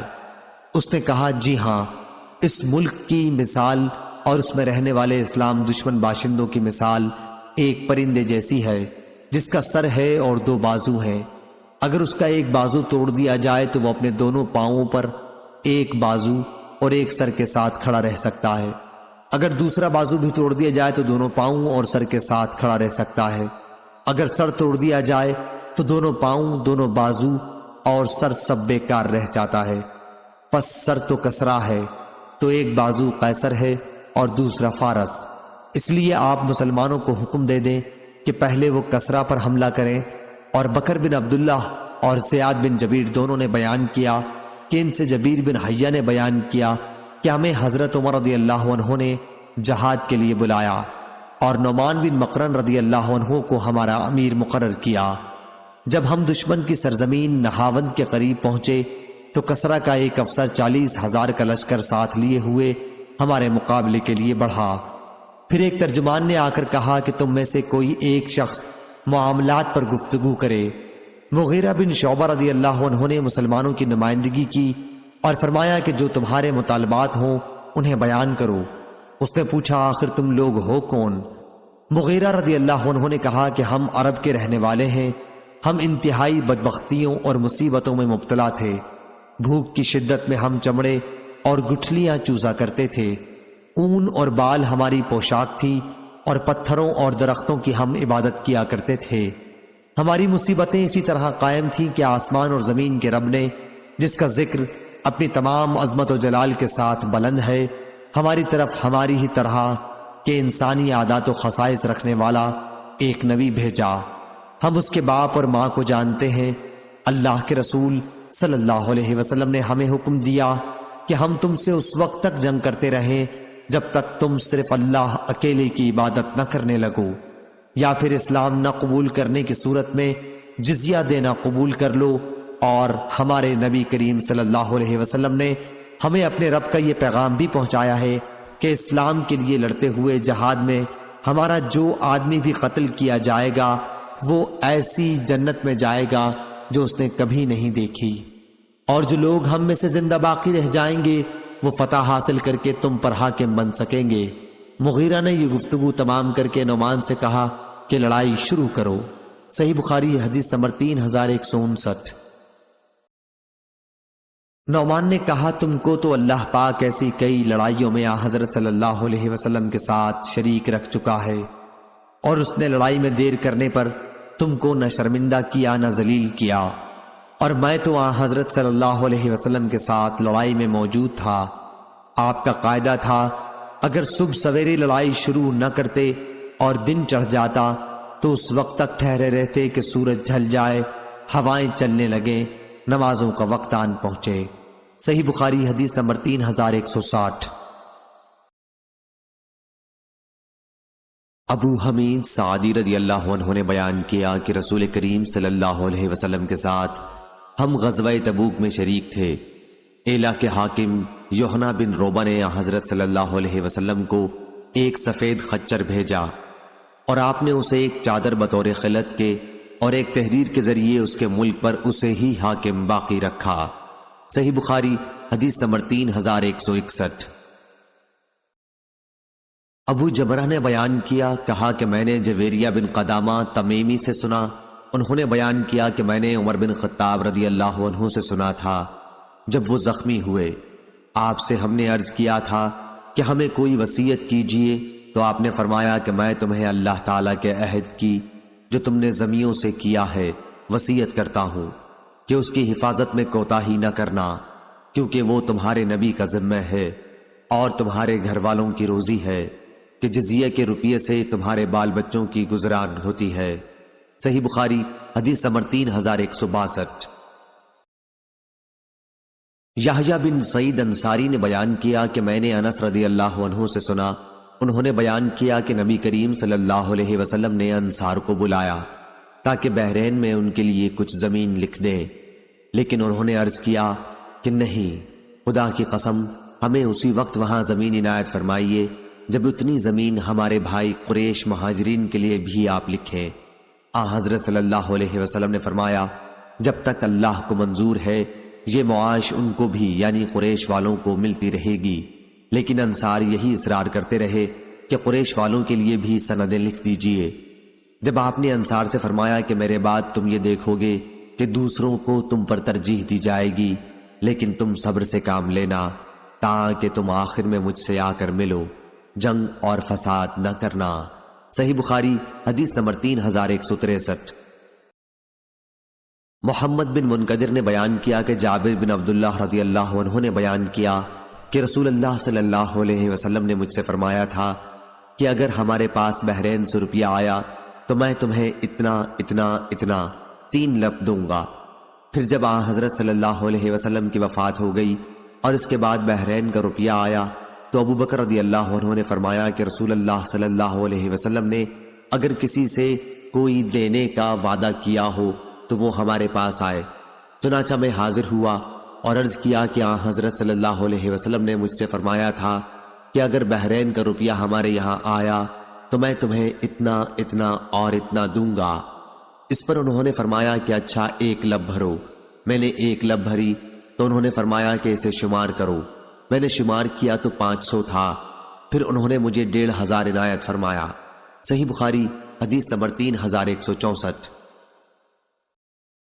ابراہیم بن طہمان نے بیان کیا، ان سے عبدالعزیز بن صہیب نے اور ان سے انس بن مالک رضی اللہ عنہ نے کہ نبی کریم صلی اللہ علیہ وسلم کے یہاں بحرین سے خراج کا روپیہ آیا تو آپ صلی اللہ علیہ وسلم نے فرمایا کہ اسے مسجد میں پھیلا دو۔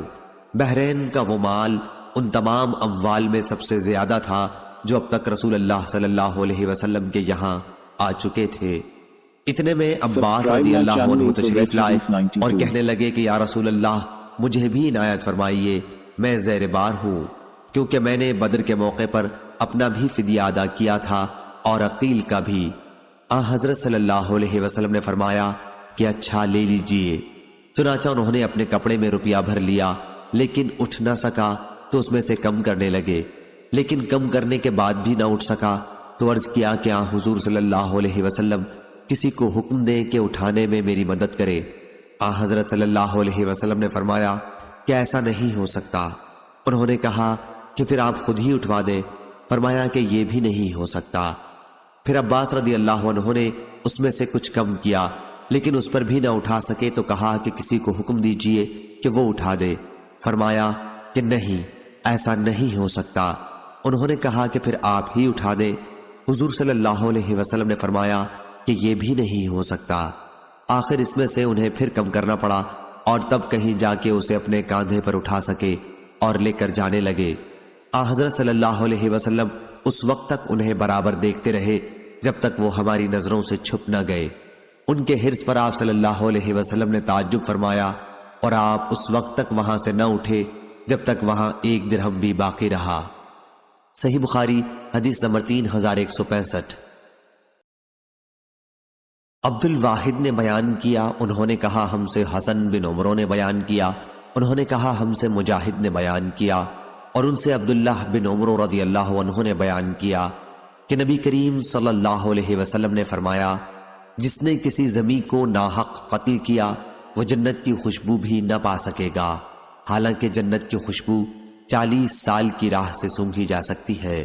صحیح بخاری حدیث نمبر 3166۔ سعید مقبری نے بیان کیا، ان سے ان کے والد ابو سعید نے کہ ابو ہریرہ رضی اللہ عنہ نے بیان کیا، ہم ابھی مسجد نبوی میں موجود تھے کہ نبی کریم صلی اللہ علیہ وسلم تشریف لائے اور فرمایا کہ یہودیوں کی طرف چلو۔ چنانچہ ہم روانہ ہوئے اور جب بیت المدارس یہودیوں کے مدرسے پہنچے تو حضرت صلی اللہ علیہ وسلم نے ان سے فرمایا کہ اسلام لاؤ تو سلامتی کے ساتھ رہو گے، اور سمجھ لو کہ زمین اللہ اور اس کے رسول کی ہے، اور میرا ارادہ ہے کہ تمہیں اس ملک سے نکال دوں، پھر تم میں سے اگر کسی کی جائیداد کی قیمت آئے تو اسے بیچ ڈالے، اگر اس پر تیار نہیں ہو تو تمہیں معلوم ہونا چاہیے کہ زمین اللہ اور اس کے رسول ہی کی ہے۔ صحیح بخاری حدیث نمبر 3167۔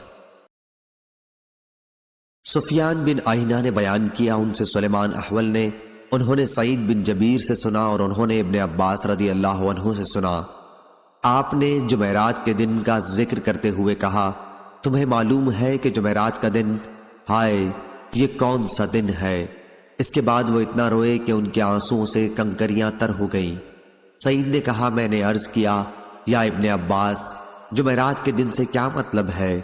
انہوں نے کہا کہ اسی دن رسول اللہ صلی اللہ علیہ وسلم کی تکلیف مرض الوفات میں شدت پیدا ہوئی تھی، اور آپ صلی اللہ علیہ وسلم نے فرمایا تھا کہ مجھے لکھنے کا ایک کاغذ دے دو تاکہ میں تمہارے لیے ایک ایسی کتاب لکھ جاؤں جس کے بعد تم کبھی گمراہ نہ ہو۔ اس پر لوگوں کا اختلاف ہو گیا۔ پھر حضرت صلی اللہ علیہ وسلم نے خود ہی فرمایا کہ نبی کی موجودگی میں جھگڑنا غیر مناسب ہے۔ دوسرے لوگ کہنے لگے، بھلا کیا حضرت صلی اللہ علیہ وسلم بیکار باتیں فرمائیں گے؟ اچھا پھر پوچھ لو۔ یہ سن کر حضرت صلی اللہ علیہ وسلم نے فرمایا کہ مجھے میری حالت پر چھوڑ دو، کیونکہ اس وقت میں جس عالم میں ہوں وہ اس سے بہتر ہے جس کی طرف تم مجھے بلا رہے ہو۔ اس کے بعد حضرت صلی اللہ علیہ وسلم نے 3 باتوں کا حکم فرمایا کہ مشرکوں کو جزیرہ عرب سے نکال دینا، اور وفود کے ساتھ اسی طرح خاطر تواضع کا معاملہ کرنا جس طرح میں کیا کرتا تھا۔ تیسری بات کچھ بھلی سی تھی، یا تو سعید نے اس کو بیان نہ کیا یا میں بھول گیا۔ سفیان نے کہا، یہ جملہ تیسری بات کچھ بھلی سی تھی سلیمان احول کا کلام ہے، اور یہ تھی کہ اسامہ کا لشکر تیار کر دینا، یا نماز کی حفاظت کرنا، یا لونڈی غلاموں سے اچھا سلوک کرنا۔ صحیح بخاری حدیث نمبر 3168۔ سعید مقبری نے بیان کیا، ان سے ابو ہریرہ رضی اللہ عنہ نے بیان کیا کہ جب خیبر فتح ہوا تو یہودیوں کی طرف سے نبی کریم صلی اللہ علیہ وسلم کی خدمت میں بکری کا یا ایسے گوشت کا ہدیہ پیش کیا گیا جس میں زہر تھا۔ اس پر حضرت صلی اللہ علیہ وسلم نے فرمایا کہ جتنے یہودی یہاں موجود ہیں انہیں میرے پاس جمع کرو۔ چنانچہ وہ سب آ گئے۔ اس کے بعد حضرت صلی اللہ علیہ وسلم نے فرمایا کہ دیکھو، میں تم سے ایک بات پوچھوں گا، کیا تم لوگ صحیح صحیح جواب دو گے؟ سب نے کہا جی ہاں۔ آپ صلی اللہ علیہ وسلم نے دریافت فرمایا، تمہارے باپ کون تھے؟ انہوں نے کہا کہ فلاں۔ حضرت صلی اللہ علیہ وسلم نے فرمایا کہ تم جھوٹ بولتے ہو، تمہارے باپ تو فلاں تھے۔ سب نے کہا کہ آپ سچ فرماتے ہیں۔ پھر حضرت صلی اللہ علیہ وسلم نے فرمایا، اگر میں تم سے ایک اور بات پوچھوں تو تم صحیح واقعہ بیان کر دو گے؟ سب نے کہا جی ہاں اے ابو القاسم، اور اگر ہم جھوٹ بھی بولیں تو آپ ہمارے جھوٹ کو اسی طرح پکڑ لیں گے جس طرح آپ نے ابھی ہمارے باپ کے بارے میں ہمارے جھوٹ کو پکڑ لیا۔ حضور اکرم صلی اللہ علیہ وسلم نے اس کے بعد دریافت فرمایا کہ دوزخ میں جانے والے کون لوگ ہوں گے؟ انہوں نے کہا کہ کچھ دنوں کے لیے تو ہم اس میں داخل ہو جائیں گے، لیکن پھر آپ لوگ ہماری جگہ داخل کر دیے جائیں گے۔ حضور اکرم صلی اللہ علیہ وسلم نے فرمایا تم اس میں برباد رہو، خدا گواہ ہے کہ ہم تمہاری جگہ اس میں کبھی داخل نہیں کیے جائیں گے۔ پھر آپ نے دریافت فرمایا کہ اگر میں تم سے کوئی بات پوچھوں تو کیا تم مجھ سے صحیح واقعہ بتا دو گے؟ اس مرتبہ بھی انہوں نے یہی کہا کہ ہاں اے ابو القاسم۔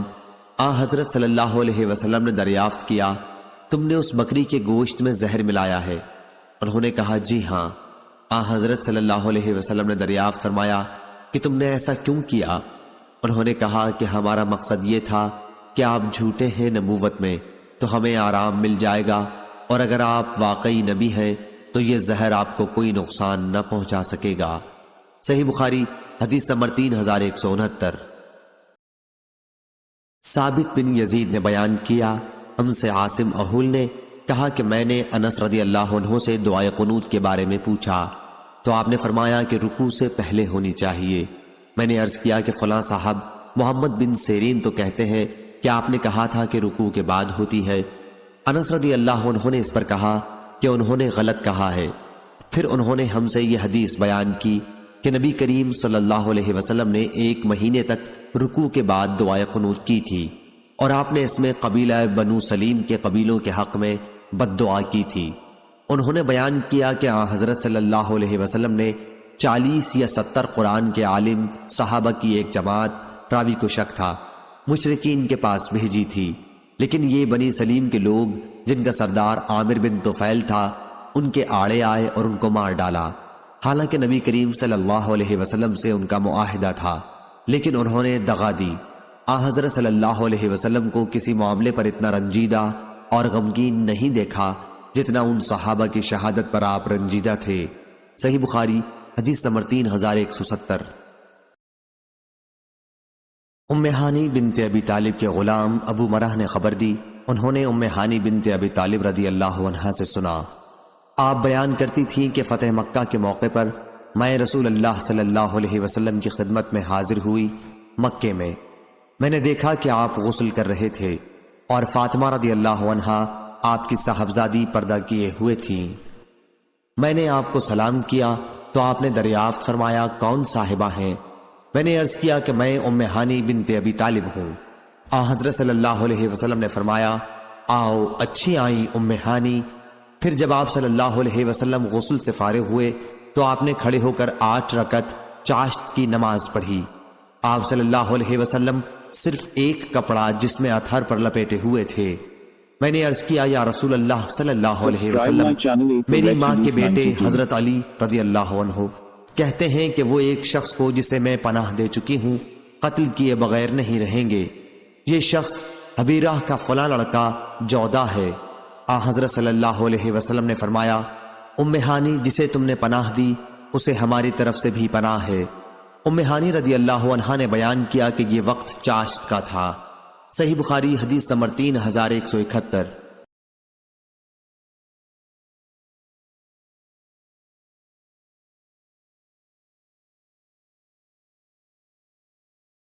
وکی نے خبر دی، انہیں عامش نے، انہیں ابراہیم تیمی نے، ان سے ان کے باپ یزید بن شریک تیمی نے بیان کیا کہ علی رضی اللہ عنہ نے ہمارے سامنے خطبہ دیا جس میں فرمایا کہ کتاب اللہ اور اس ورق میں جو کچھ ہے اس کے سوا اور کوئی کتاب احکام شریعت کی ایسی ہمارے پاس نہیں جسے ہم پڑھتے ہوں۔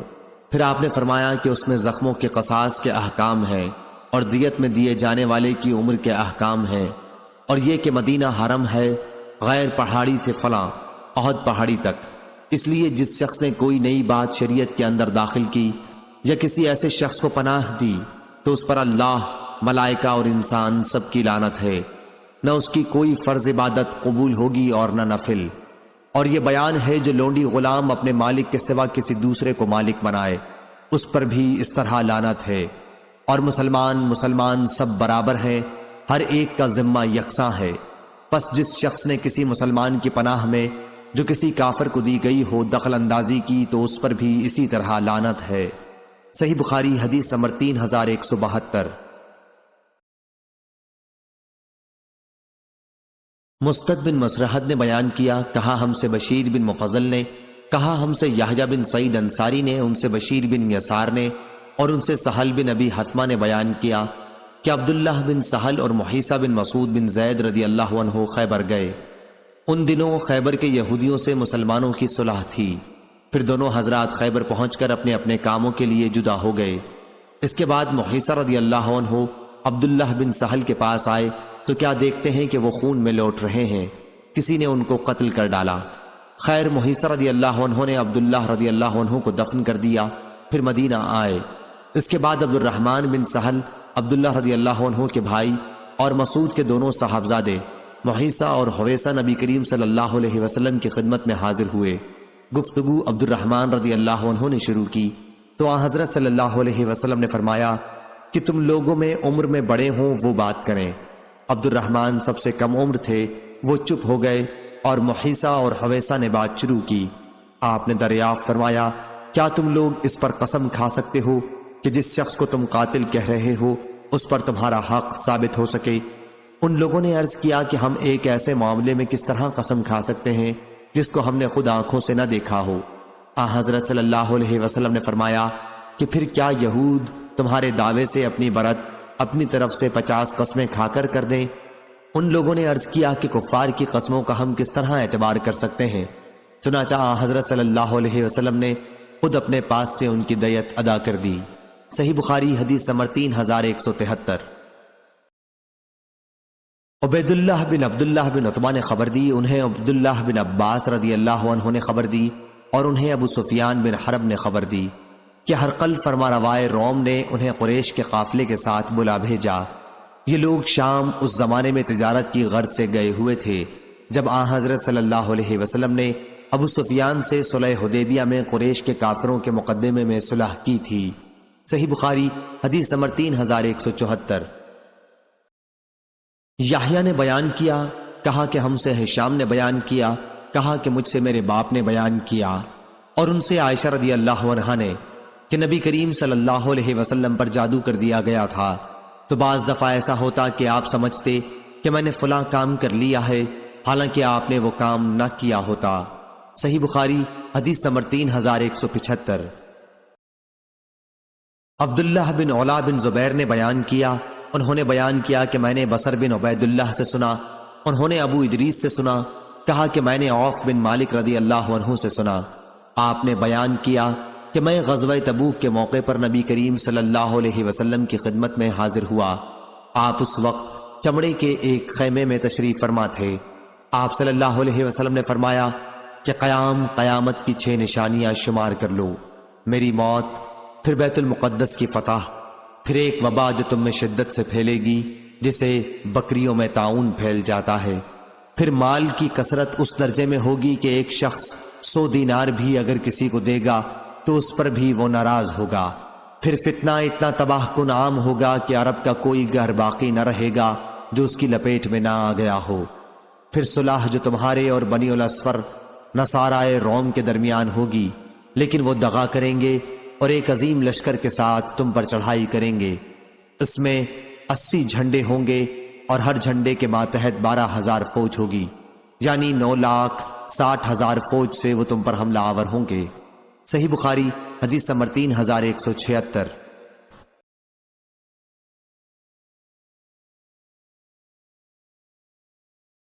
شعیب نے خبر دی، انہیں زہری نے، انہیں حمید بن عبد الرحمن نے کہ ابو ہریرہ رضی اللہ عنہ نے بیان کیا کہ ابو بکر رضی اللہ عنہ نے حجۃ الوداع سے پہلے والے حج کے موقع پر 10ویں ذی الحج کے دن بعض دوسرے لوگوں کے ساتھ مجھے بھی منی میں یہ اعلان کرنے بھیجا تھا کہ اس سال کے بعد کوئی مشرک حج کرنے نہ آئے اور کوئی شخص بیت اللہ کا طواف ننگے ہو کر نہ کرے، اور حج اکبر کا دن 10ویں تاریخ ذی الحجہ کا دن ہے۔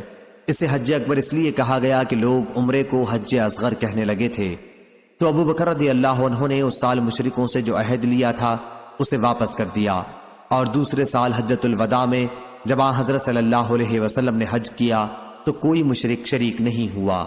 صحیح بخاری حدیث نمبر 3177۔ جریر نے بیان کیا، ان سے عامش نے، ان سے عبداللہ بن مرہ نے، ان سے مسروق نے، ان سے عبداللہ بن عمر رضی اللہ عنہ نے بیان کیا کہ نبی کریم صلی اللہ علیہ وسلم نے فرمایا، 4 عادتیں ایسی ہیں کہ اگر یہ چاروں کسی ایک شخص میں جمع ہو جائیں تو وہ پکا منافق ہے۔ وہ شخص جو بات کرے تو جھوٹ بولے، اور جب وعدہ کرے تو وعدہ خلافی کرے، اور جب معاہدہ کرے تو اسے پورا نہ کرے، اور جب کسی سے لڑے تو گالی گلوچ پر اتر آئے۔ اور اگر کسی شخص کے اندر ان 4 عادتوں میں سے ایک ہی عادت ہے تو اس کے اندر نفاق کی ایک عادت ہے، جب تک کہ وہ اسے چھوڑ نہ دے۔ صحیح بخاری حدیث نمبر 3178۔ سفیان ثوری نے خبر دی، انہیں عامش نے، انہیں ابراہیم تیمی نے، انہیں ان کے باپ یزید بن شریک تیمی نے، اور ان سے علی رضی اللہ عنہ نے بیان کیا کہ ہم نے نبی کریم صلی اللہ علیہ وسلم سے بس یہی قرآن مجید لکھا، اور جو کچھ اس ورق میں ہے نبی کریم صلی اللہ علیہ وسلم نے فرمایا تھا کہ مدینہ عائر پہاڑی اور فلاں کدا پہاڑی کے درمیان تک حرم ہے، پس جس نے یہاں دین میں کوئی نئی چیز داخل کی یا کسی ایسے بدعتی شخص کو اس کے حدود میں پناہ دی تو اس پر اللہ تعالی، ملائکہ اور انسان سب کی لعنت ہوگی، نہ اس کا کوئی فرض قبول اور نہ نفل قبول ہوگا۔ اور مسلمان پناہ دینے میں سب برابر ہیں۔ معمولی سے معمولی مسلمان، عورت یا غلام کسی کافر کو پناہ دے سکتے ہیں، اور جو کوئی کسی مسلمان کا کیا ہوا عہد توڑ ڈالے اس پر اللہ اور ملائکہ اور انسان سب کی لعنت ہوگی، نہ اس کی کوئی فرض عبادت قبول ہوگی اور نہ نفل۔ اور جس غلام یا لونڈی نے اپنے آقا، اپنے مالک کی اجازت کے بغیر کسی دوسرے کو اپنا مالک بنا لیا تو اس پر اللہ اور ملائکہ اور انسان سب کی لعنت ہوگی، نہ اس کی کوئی فرض عبادت مقبول ہوگی اور نہ نفل۔ صحیح بخاری حدیث نمبر 3179۔ اسحاق بن سعید نے بیان کیا، ان سے ان کے والد سعید بن عمرو نے، ان سے ابو ہریرہ رضی اللہ عنہ نے کہا کہ اس وقت تمہارا کیا حال ہوگا جب جزیہ اور خراج میں سے نہ تمہیں درہم ملے گا اور نہ دینار۔ اس پر کسی نے کہا کہ جناب ابو ہریرہ، تم کیسے سمجھتے ہو کہ ایسا ہوگا؟ ابو ہریرہ رضی اللہ عنہ نے کہا، ہاں اس ذات کی قسم جس کے ہاتھ میں ابو ہریرہ کی جان ہے، یہ صادق و مصدوق صلی اللہ علیہ وسلم کا فرمان ہے۔ لوگوں نے پوچھا تھا کہ یہ کیسے ہو جائے گا، تو آپ نے فرمایا، جب کہ اللہ اور اس کے رسول کا عہد، اسلامی حکومت غیر مسلموں سے ان کی جان و مال کی حفاظت کے بارے میں توڑا جانے لگے تو اللہ تعالیٰ بھی زمیوں کے دلوں کو سخت کر دے گا اور وہ جزیہ دینا بند کر دیں گے، بلکہ لڑنے کو مستعد ہوں گے۔ صحیح بخاری حدیث نمبر 3180۔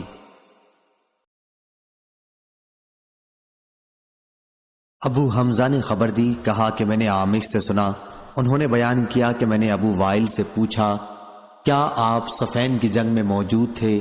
انہوں نے بیان کیا کہ ہاں میں تھا، اور میں نے سہل بن حنیف رضی اللہ عنہ کو یہ کہتے سنا تھا کہ تم لوگ خود اپنی رائے کو غلط سمجھو جو آپس میں لڑتے مرتے ہو۔ میں نے اپنے تئیں دیکھا جس دن ابو جندل آیا، یعنی حدیبیہ کے دن، اگر میں یہاں حضرت صلی اللہ علیہ وسلم کا حکم پھیر سکتا تو پھر اس دن پھیر دیتا، اور ہم نے جب کسی مصیبت میں ڈر کر تلواریں اپنے کندھوں پر رکھیں تو وہ مصیبت آسان ہو گئی، ہم کو اس کا انجام معلوم ہو گیا، مگر یہی ایک لڑائی ہے جو سخت مشکل ہے، اس کا انجام بہتر نہیں معلوم ہوتا۔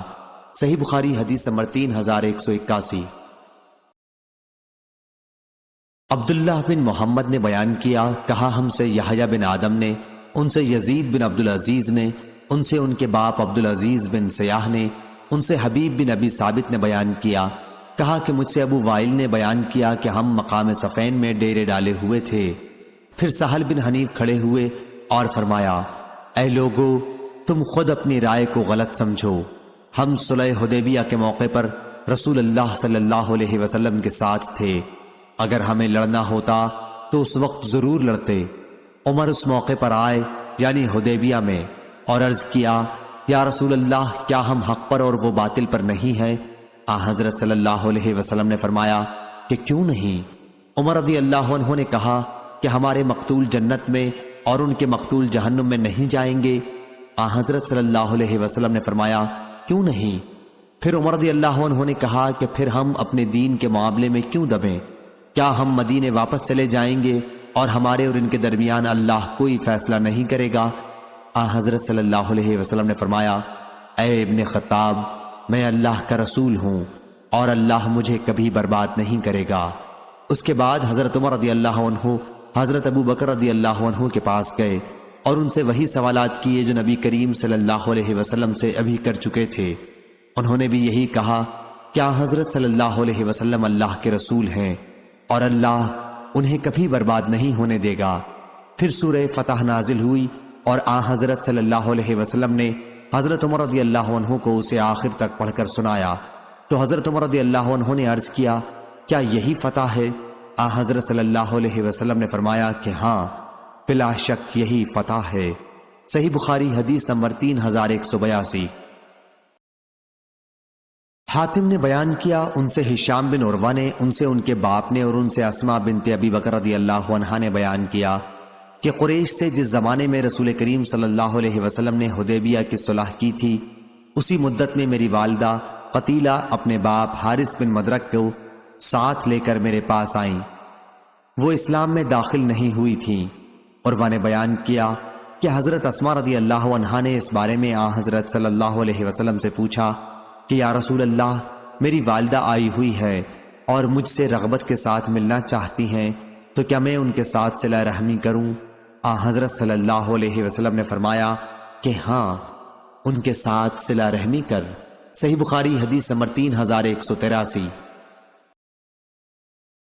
ابراہیم بن یوسف بن ابی اسحاق نے بیان کیا، کہا کہ مجھ سے میرے والد نے بیان کیا، ان سے ابو اسحاق نے بیان کیا، کہا مجھ سے برا بن عازب رضی اللہ عنہ نے بیان کیا کہ نبی کریم صلی اللہ علیہ وسلم نے جب عمرہ کرنا چاہا تو آپ نے مکے میں داخلے کے لیے مکے کے لوگوں سے اجازت لینے کے لیے آدمی بھیجا۔ انہوں نے اس شرط کے ساتھ اجازت دی کہ مکے میں 3 دن سے زیادہ قیام نہ کریں، ہتھیار نیام میں رکھے بغیر داخل نہ ہوں اور مکے کے کسی آدمی کو اپنے ساتھ مدینہ نہ لے جائیں اگرچہ وہ جانا چاہے۔ انہوں نے بیان کیا کہ پھر ان شرائط کو علی بن ابی طالب رضی اللہ عنہ نے لکھنا شروع کیا، اور اس طرح یہ محمد اللہ کے رسول کے صلح نامے کی تحریر ہے۔ مکے والوں نے کہا کہ اگر ہم جان لیتے کہ آپ اللہ کے رسول ہیں تو پھر آپ کو روکتے ہی نہیں بلکہ آپ پر ایمان لاتے، اس لیے تمہیں یوں لکھنا چاہیے، یہ محمد بن عبداللہ کے صلح نامے کی تحریر ہے۔ اس پر حضرت صلی اللہ علیہ وسلم نے فرمایا، اللہ گواہ ہے کہ میں اللہ کا رسول بھی ہوں۔ حضرت صلی اللہ علیہ وسلم لکھنا نہیں جانتے تھے۔ راوی نے بیان کیا کہ آپ صلی اللہ علیہ وسلم نے علی رضی اللہ عنہ سے فرمایا، رسول اللہ صلی اللہ علیہ وسلم کا لفظ مٹا دے۔ حضرت علی رضی اللہ عنہ نے عرض کیا کہ خدا کی قسم، یہ لفظ تو میں کبھی نہ مٹاؤں گا۔ حضرت صلی اللہ علیہ وسلم نے فرمایا کہ پھر مجھے دکھلاؤ۔ راوی نے بیان کیا کہ علی رضی اللہ عنہ نے حضرت صلی اللہ علیہ وسلم کو وہ لفظ دکھایا اور آپ نے خود اپنے ہاتھ سے اسے مٹا دیا۔ پھر جب حضرت صلی اللہ علیہ وسلم مکہ تشریف لے گئے اور 3 دن گزر گئے تو قریش حضرت علی کے پاس آئے اور کہا کہ اب اپنے ساتھی سے کہو کہ اب یہاں سے چلے جائیں۔ علی رضی اللہ عنہ نے بیان کیا کہ میں نے اس کا ذکر حضرت صلی اللہ علیہ وسلم سے کیا تو آپ نے فرمایا کہ ہاں، چنانچہ آپ وہاں سے روانہ ہو گئے۔ صحیح بخاری حدیث نمبر 3184۔ عبداللہ رضی اللہ عنہ نے بیان کیا کہ مکے میں شروع اسلام کے زمانے میں رسول اللہ صلی اللہ علیہ وسلم سجدے کی حالت میں تھے اور قریب ہی قریش کے کچھ لوگ بیٹھے ہوئے تھے۔ پھر عقبہ بن ابی معیط اونٹ کی اوجڑی لایا اور نبی کریم صلی اللہ علیہ وسلم کی پیٹھ پر اسے ڈال دیا۔ نبی کریم صلی اللہ علیہ وسلم سجدے سے اپنا سر نہ اٹھا سکے۔ آخر فاطمہ رضی اللہ عنہا آئیں اور آپ صلی اللہ علیہ وسلم کی پیٹھ پر سے اس اوجڑی کو ہٹایا، اور جس نے یہ حرکت کی تھی اسے برا بھلا کہا۔ نبی کریم صلی اللہ علیہ وسلم نے بھی بد دعا کی کہ اے اللہ، قریش کی اس جماعت کو پکڑ، اے اللہ، ابو جہل بن ہشام، عتبہ بن ربیعہ، شیبہ بن ربیعہ، عقبہ بن ابی معیط، امیہ بن خلف یا ابی بن خلف کو برباد کر۔ پھر میں نے دیکھا کہ یہ سب بدر کی لڑائی میں قتل کر دیے گئے اور ایک کنویں میں انہیں ڈال دیا گیا، سوا امیہ یا ابی کے کہ یہ شخص بہت بھاری بھرکم تھا۔ جب اسے صحابہ نے کھینچا تو کنویں میں ڈالنے سے پہلے ہی اس کے جوڑ الگ ہو گئے۔ صحیح بخاری حدیث نمبر 3185۔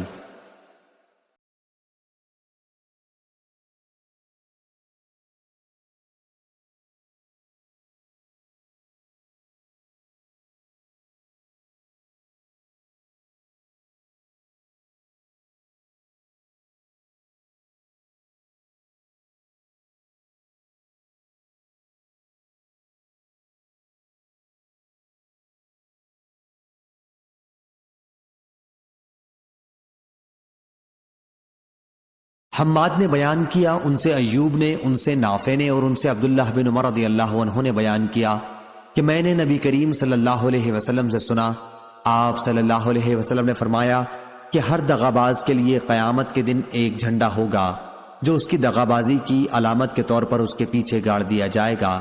صحیح بخاری حدیث نمبر 3188۔ عبداللہ بن عباس رضی اللہ عنہ نے بیان کیا کہ رسول کریم صلی اللہ علیہ وسلم نے فتح مکہ کے دن فرمایا تھا، اب مکے سے ہجرت فرض نہیں رہی، البتہ جہاد کی نیت اور جہاد کا حکم باقی ہے، اس لیے جب تمہیں جہاد کے لیے نکالا جائے تو فوراً نکل جاؤ۔ اور آن حضرت صلی اللہ علیہ وسلم نے فتح مکہ کے دن یہ بھی فرمایا تھا کہ جس دن اللہ تعالیٰ نے آسمان اور زمین پیدا کیے اسی دن اس شہر مکے کو حرم قرار دے دیا، پس یہ شہر اللہ کی حرمت کے ساتھ قیامت تک کے لیے حرم ہی رہے گا، اور مجھ سے پہلے یہاں کسی کے لیے لڑائی لڑنا جائز نہیں ہوا، اور میرے لیے بھی دن کی صرف ایک گھڑی کے لیے جائز کیا گیا، پس اب یہ مبارک شہر اللہ تعالیٰ کی حرمت کے ساتھ قیامت تک کے لیے حرام ہے، اس کی حدود میں نہ کسی درخت کا کانٹا توڑا جائے، نہ یہاں کے شکار کو ستایا جائے، اور کوئی یہاں کی گری ہوئی چیز نہ اٹھائے سوا اس شخص کے جو مالک تک چیز کو پہنچانے کے لیے اعلان کرے، اور نہ یہاں کی ہری گھاس کاٹی جائے۔ اس پر عباس رضی اللہ عنہ نے کہا، یا رسول اللہ، اذخر کی اجازت دے دیجئے، کیونکہ یہ یہاں کے سناروں اور گھروں کی چھتوں پر ڈالنے کے کام آتی ہے۔ تو آن حضرت صلی اللہ علیہ وسلم نے فرمایا کہ اچھا، اذخر کی اجازت ہے۔ صحیح بخاری حدیث نمبر 3189۔ عمران بن حسین رضی اللہ عنہ نے بیان کیا کہ بنی تمیم کے کچھ لوگ نبی کریم صلی اللہ علیہ وسلم کی خدمت میں آئے تو آپ نے ان سے فرمایا کہ اے بنی تمیم کے لوگو، تمہیں بشارت ہو۔ وہ کہنے لگے کہ بشارت جب آپ نے ہم کو دی ہے تو اب ہمیں کچھ مال بھی دیجیے۔ اس پر آن حضرت صلی اللہ علیہ وسلم کے چہرے مبارک کا رنگ بدل گیا۔ پھر آپ کی خدمت میں یمن کے لوگ آئے تو آپ نے ان سے بھی فرمایا کہ اے یمن والو، بنی تمیم کے لوگوں نے تو خوشخبری کو قبول نہیں کیا، اب تم اسے قبول کرو۔ انہوں نے عرض کیا کہ ہم نے قبول کیا۔ پھر آپ مخلوق اور عرش الہی کی ابتدا کے بارے میں گفتگو فرمانے لگے۔ اتنے میں ایک نامعلوم شخص آیا اور کہا کہ عمران، تمہاری اونٹنی بھاگ گئی۔ عمران رضی اللہ عنہ کہتے ہیں، کاش میں آپ کی مجلس سے نہ اٹھتا تو بہتر ہوتا۔ صحیح بخاری حدیث نمبر 3190۔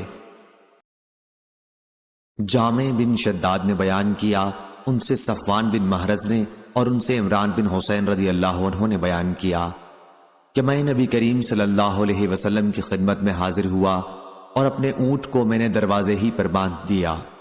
اس کے بعد بنی تمیم کے کچھ لوگ آپ کی خدمت میں حاضر ہوئے۔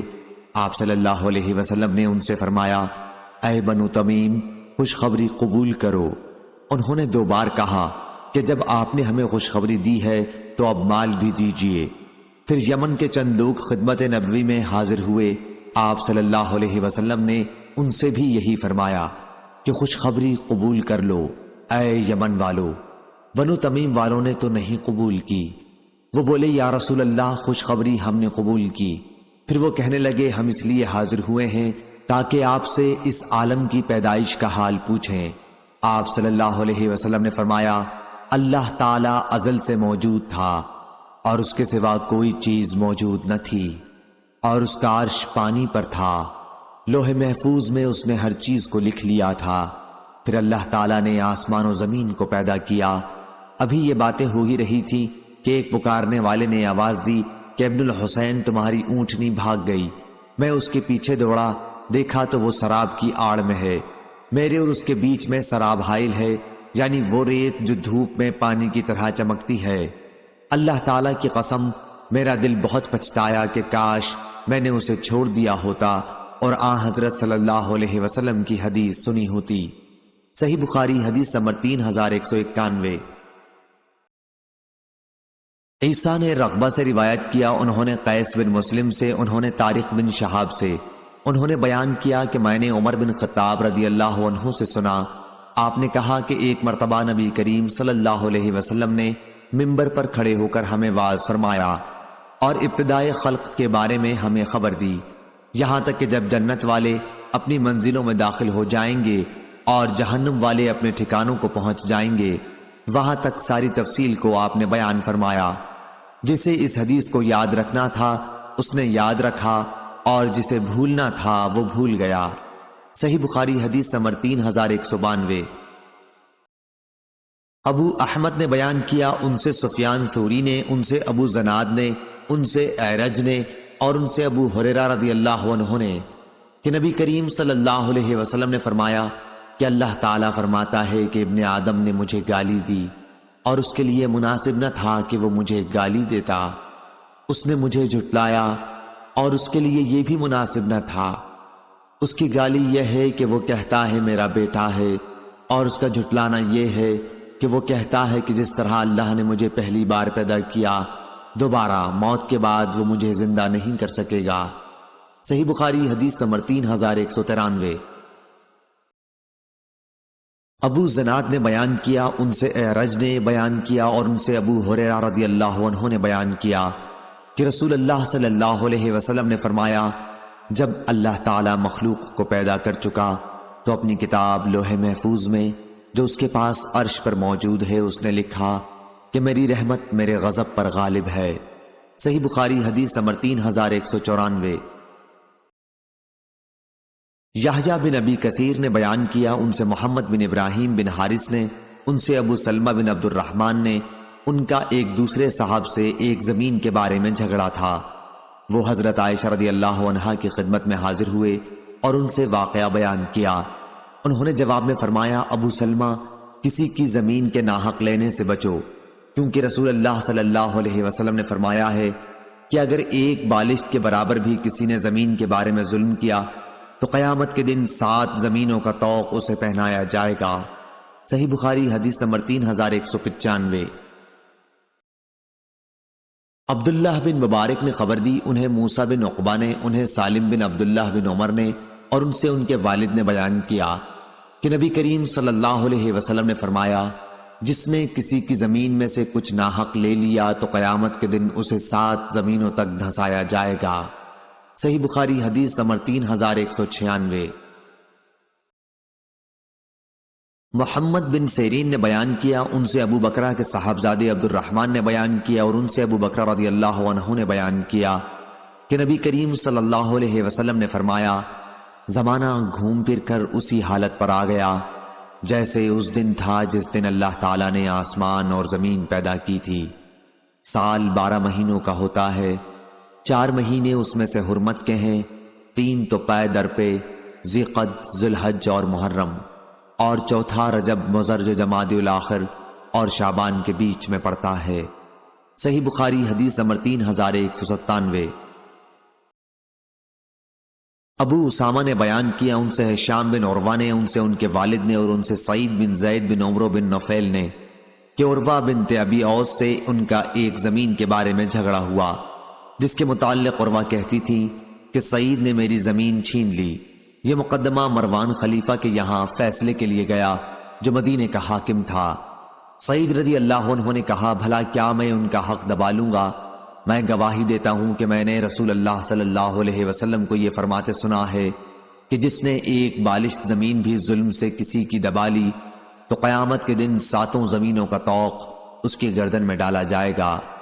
ابن ابی زناد نے بیان کیا، ان سے ہشام نے، ان سے ان کے والد نے بیان کیا، اور ان سے سعید بن زید رضی اللہ عنہ نے بیان کیا کہ میں نبی کریم صلی اللہ علیہ وسلم کی خدمت میں موجود تھا، تب آپ نے یہ حدیث بیان فرمائی تھی۔ صحیح بخاری حدیث نمبر 3198۔ سفیان ثوری نے بیان کیا، ان سے عامش نے، ان سے ابراہیم تیمی نے، ان سے ان کے باپ یزید بن شریک نے، اور ان سے ابو ذر غفاری رضی اللہ عنہ نے بیان کیا کہ نبی کریم صلی اللہ علیہ وسلم نے جب سورج غروب ہوا تو ان سے پوچھا کہ تم کو معلوم ہے یہ سورج کہاں جاتا ہے؟ میں نے عرض کی کہ اللہ اور اس کے رسول ہی کو علم ہے۔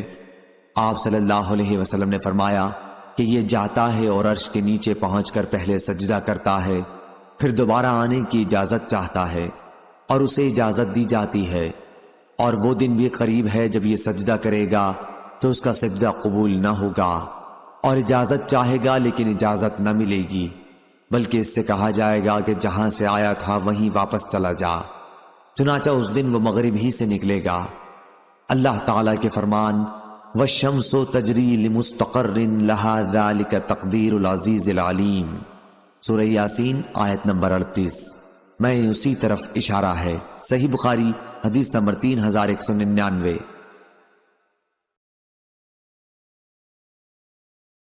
عبداللہ بن فیروز داناج نے بیان کیا، انہوں نے کہا مجھ سے ابو سلمہ بن عبد الرحمن نے بیان کیا اور ان سے ابو ہریرہ رضی اللہ عنہ نے بیان کیا کہ نبی کریم صلی اللہ علیہ وسلم نے فرمایا قیامت کے دن سورج اور چاند دونوں تاریک بے نور ہو جائیں گے۔ صحیح بخاری حدیث نمبر 3200۔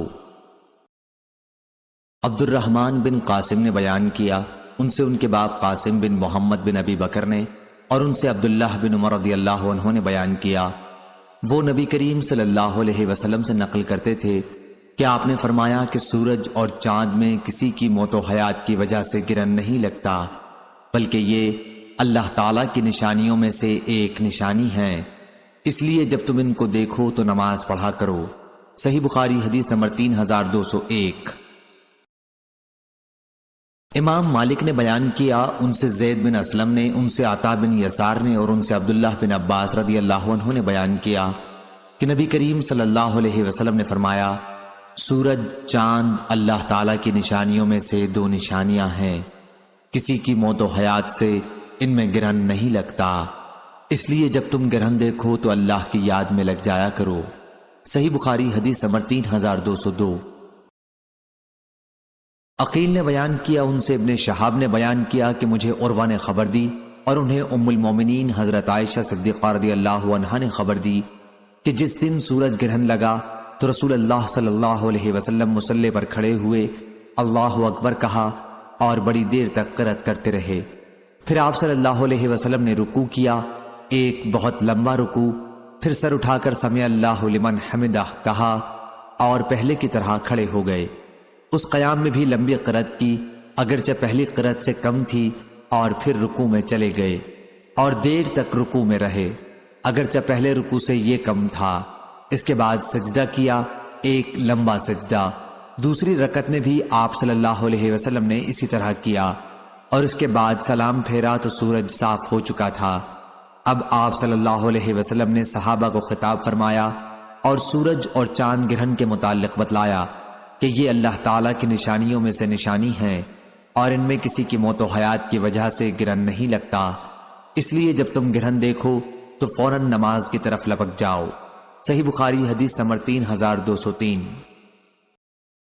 اسماعیل ابی خالد نے بیان کیا، کہا کہ ہم سے قیس بن ابی حازم نے بیان کیا اور ان سے ابو مسعود انصاری رضی اللہ عنہ نے بیان کیا کہ رسول کریم صلی اللہ علیہ وسلم نے فرمایا سورج اور چاند میں کسی کی موت یا حیات پر گرہن نہیں لگتا، بلکہ یہ اللہ کی نشانیوں میں سے نشانی ہے، اس لیے جب تم ان میں گرہن دیکھو تو نماز پڑھو۔ صحیح بخاری حدیث نمبر 3204۔ شعبہ نے بیان کیا، ان سے حکم نے، ان سے مجاہد نے اور ان سے ابن عباس رضی اللہ عنہ نے کہ نبی کریم صلی اللہ علیہ وسلم نے فرمایا باد صبا مشرقی ہوا کے ذریعے میری مدد کی گئی اور قوم عاد باد و بور مغربی ہوا سے ہلاک کر دی گئی تھی۔ صحیح بخاری حدیث نمبر 3205۔ مکی بن ابراہیم نے بیان کیا، کہا ہم سے ابن جریج نے، ان سے عطا نے اور ان سے عائشہ رضی اللہ عنہا نے بیان کیا کہ جب نبی کریم صلی اللہ علیہ وسلم ابر کا کوئی ایسا ٹکڑا دیکھتے جس سے بارش کی امید ہوتی تو آپ کبھی آگے آتے، کبھی پیچھے جاتے، کبھی گھر کے اندر تشریف لاتے، کبھی باہر آ جاتے اور چہرہ مبارک کا رنگ بدل جاتا، لیکن جب بارش ہونے لگتی تو پھر یہ کیفیت باقی نہ رہتی۔ ایک مرتبہ حضرت عائشہ رضی اللہ عنہا نے اس کے متعلق آپ سے پوچھا تو آپ نے فرمایا میں نہیں جانتا، ممکن ہے یہ بادل بھی ویسا ہی ہو جس کے بارے میں قوم عاد نے کہا تھا جب انہوں نے بادل کو اپنی وادیوں کی طرف آتے دیکھا تھا، آخر آیت تک کہ ان کے لیے رحمت کا بادل آیا ہے حالانکہ وہ عذاب کا بادل تھا۔ صحیح بخاری حدیث نمبر 3206۔ عبداللہ بن فیروز داناج نے بیان کیا، انہوں نے کہا مجھ سے ابو سلمہ بن عبد الرحمن نے بیان کیا اور ان سے ابو ہریرہ رضی اللہ عنہ نے بیان کیا کہ نبی کریم صلی اللہ علیہ وسلم نے فرمایا قیامت کے دن سورج اور چاند دونوں تاریک بے نور ہو جائیں گے۔ صحیح بخاری حدیث number 3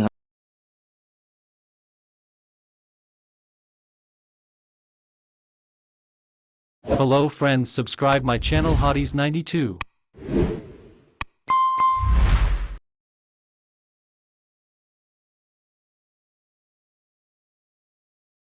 Subscribe my channel Hello The Red friends, Hadith subscribe my 92. channel.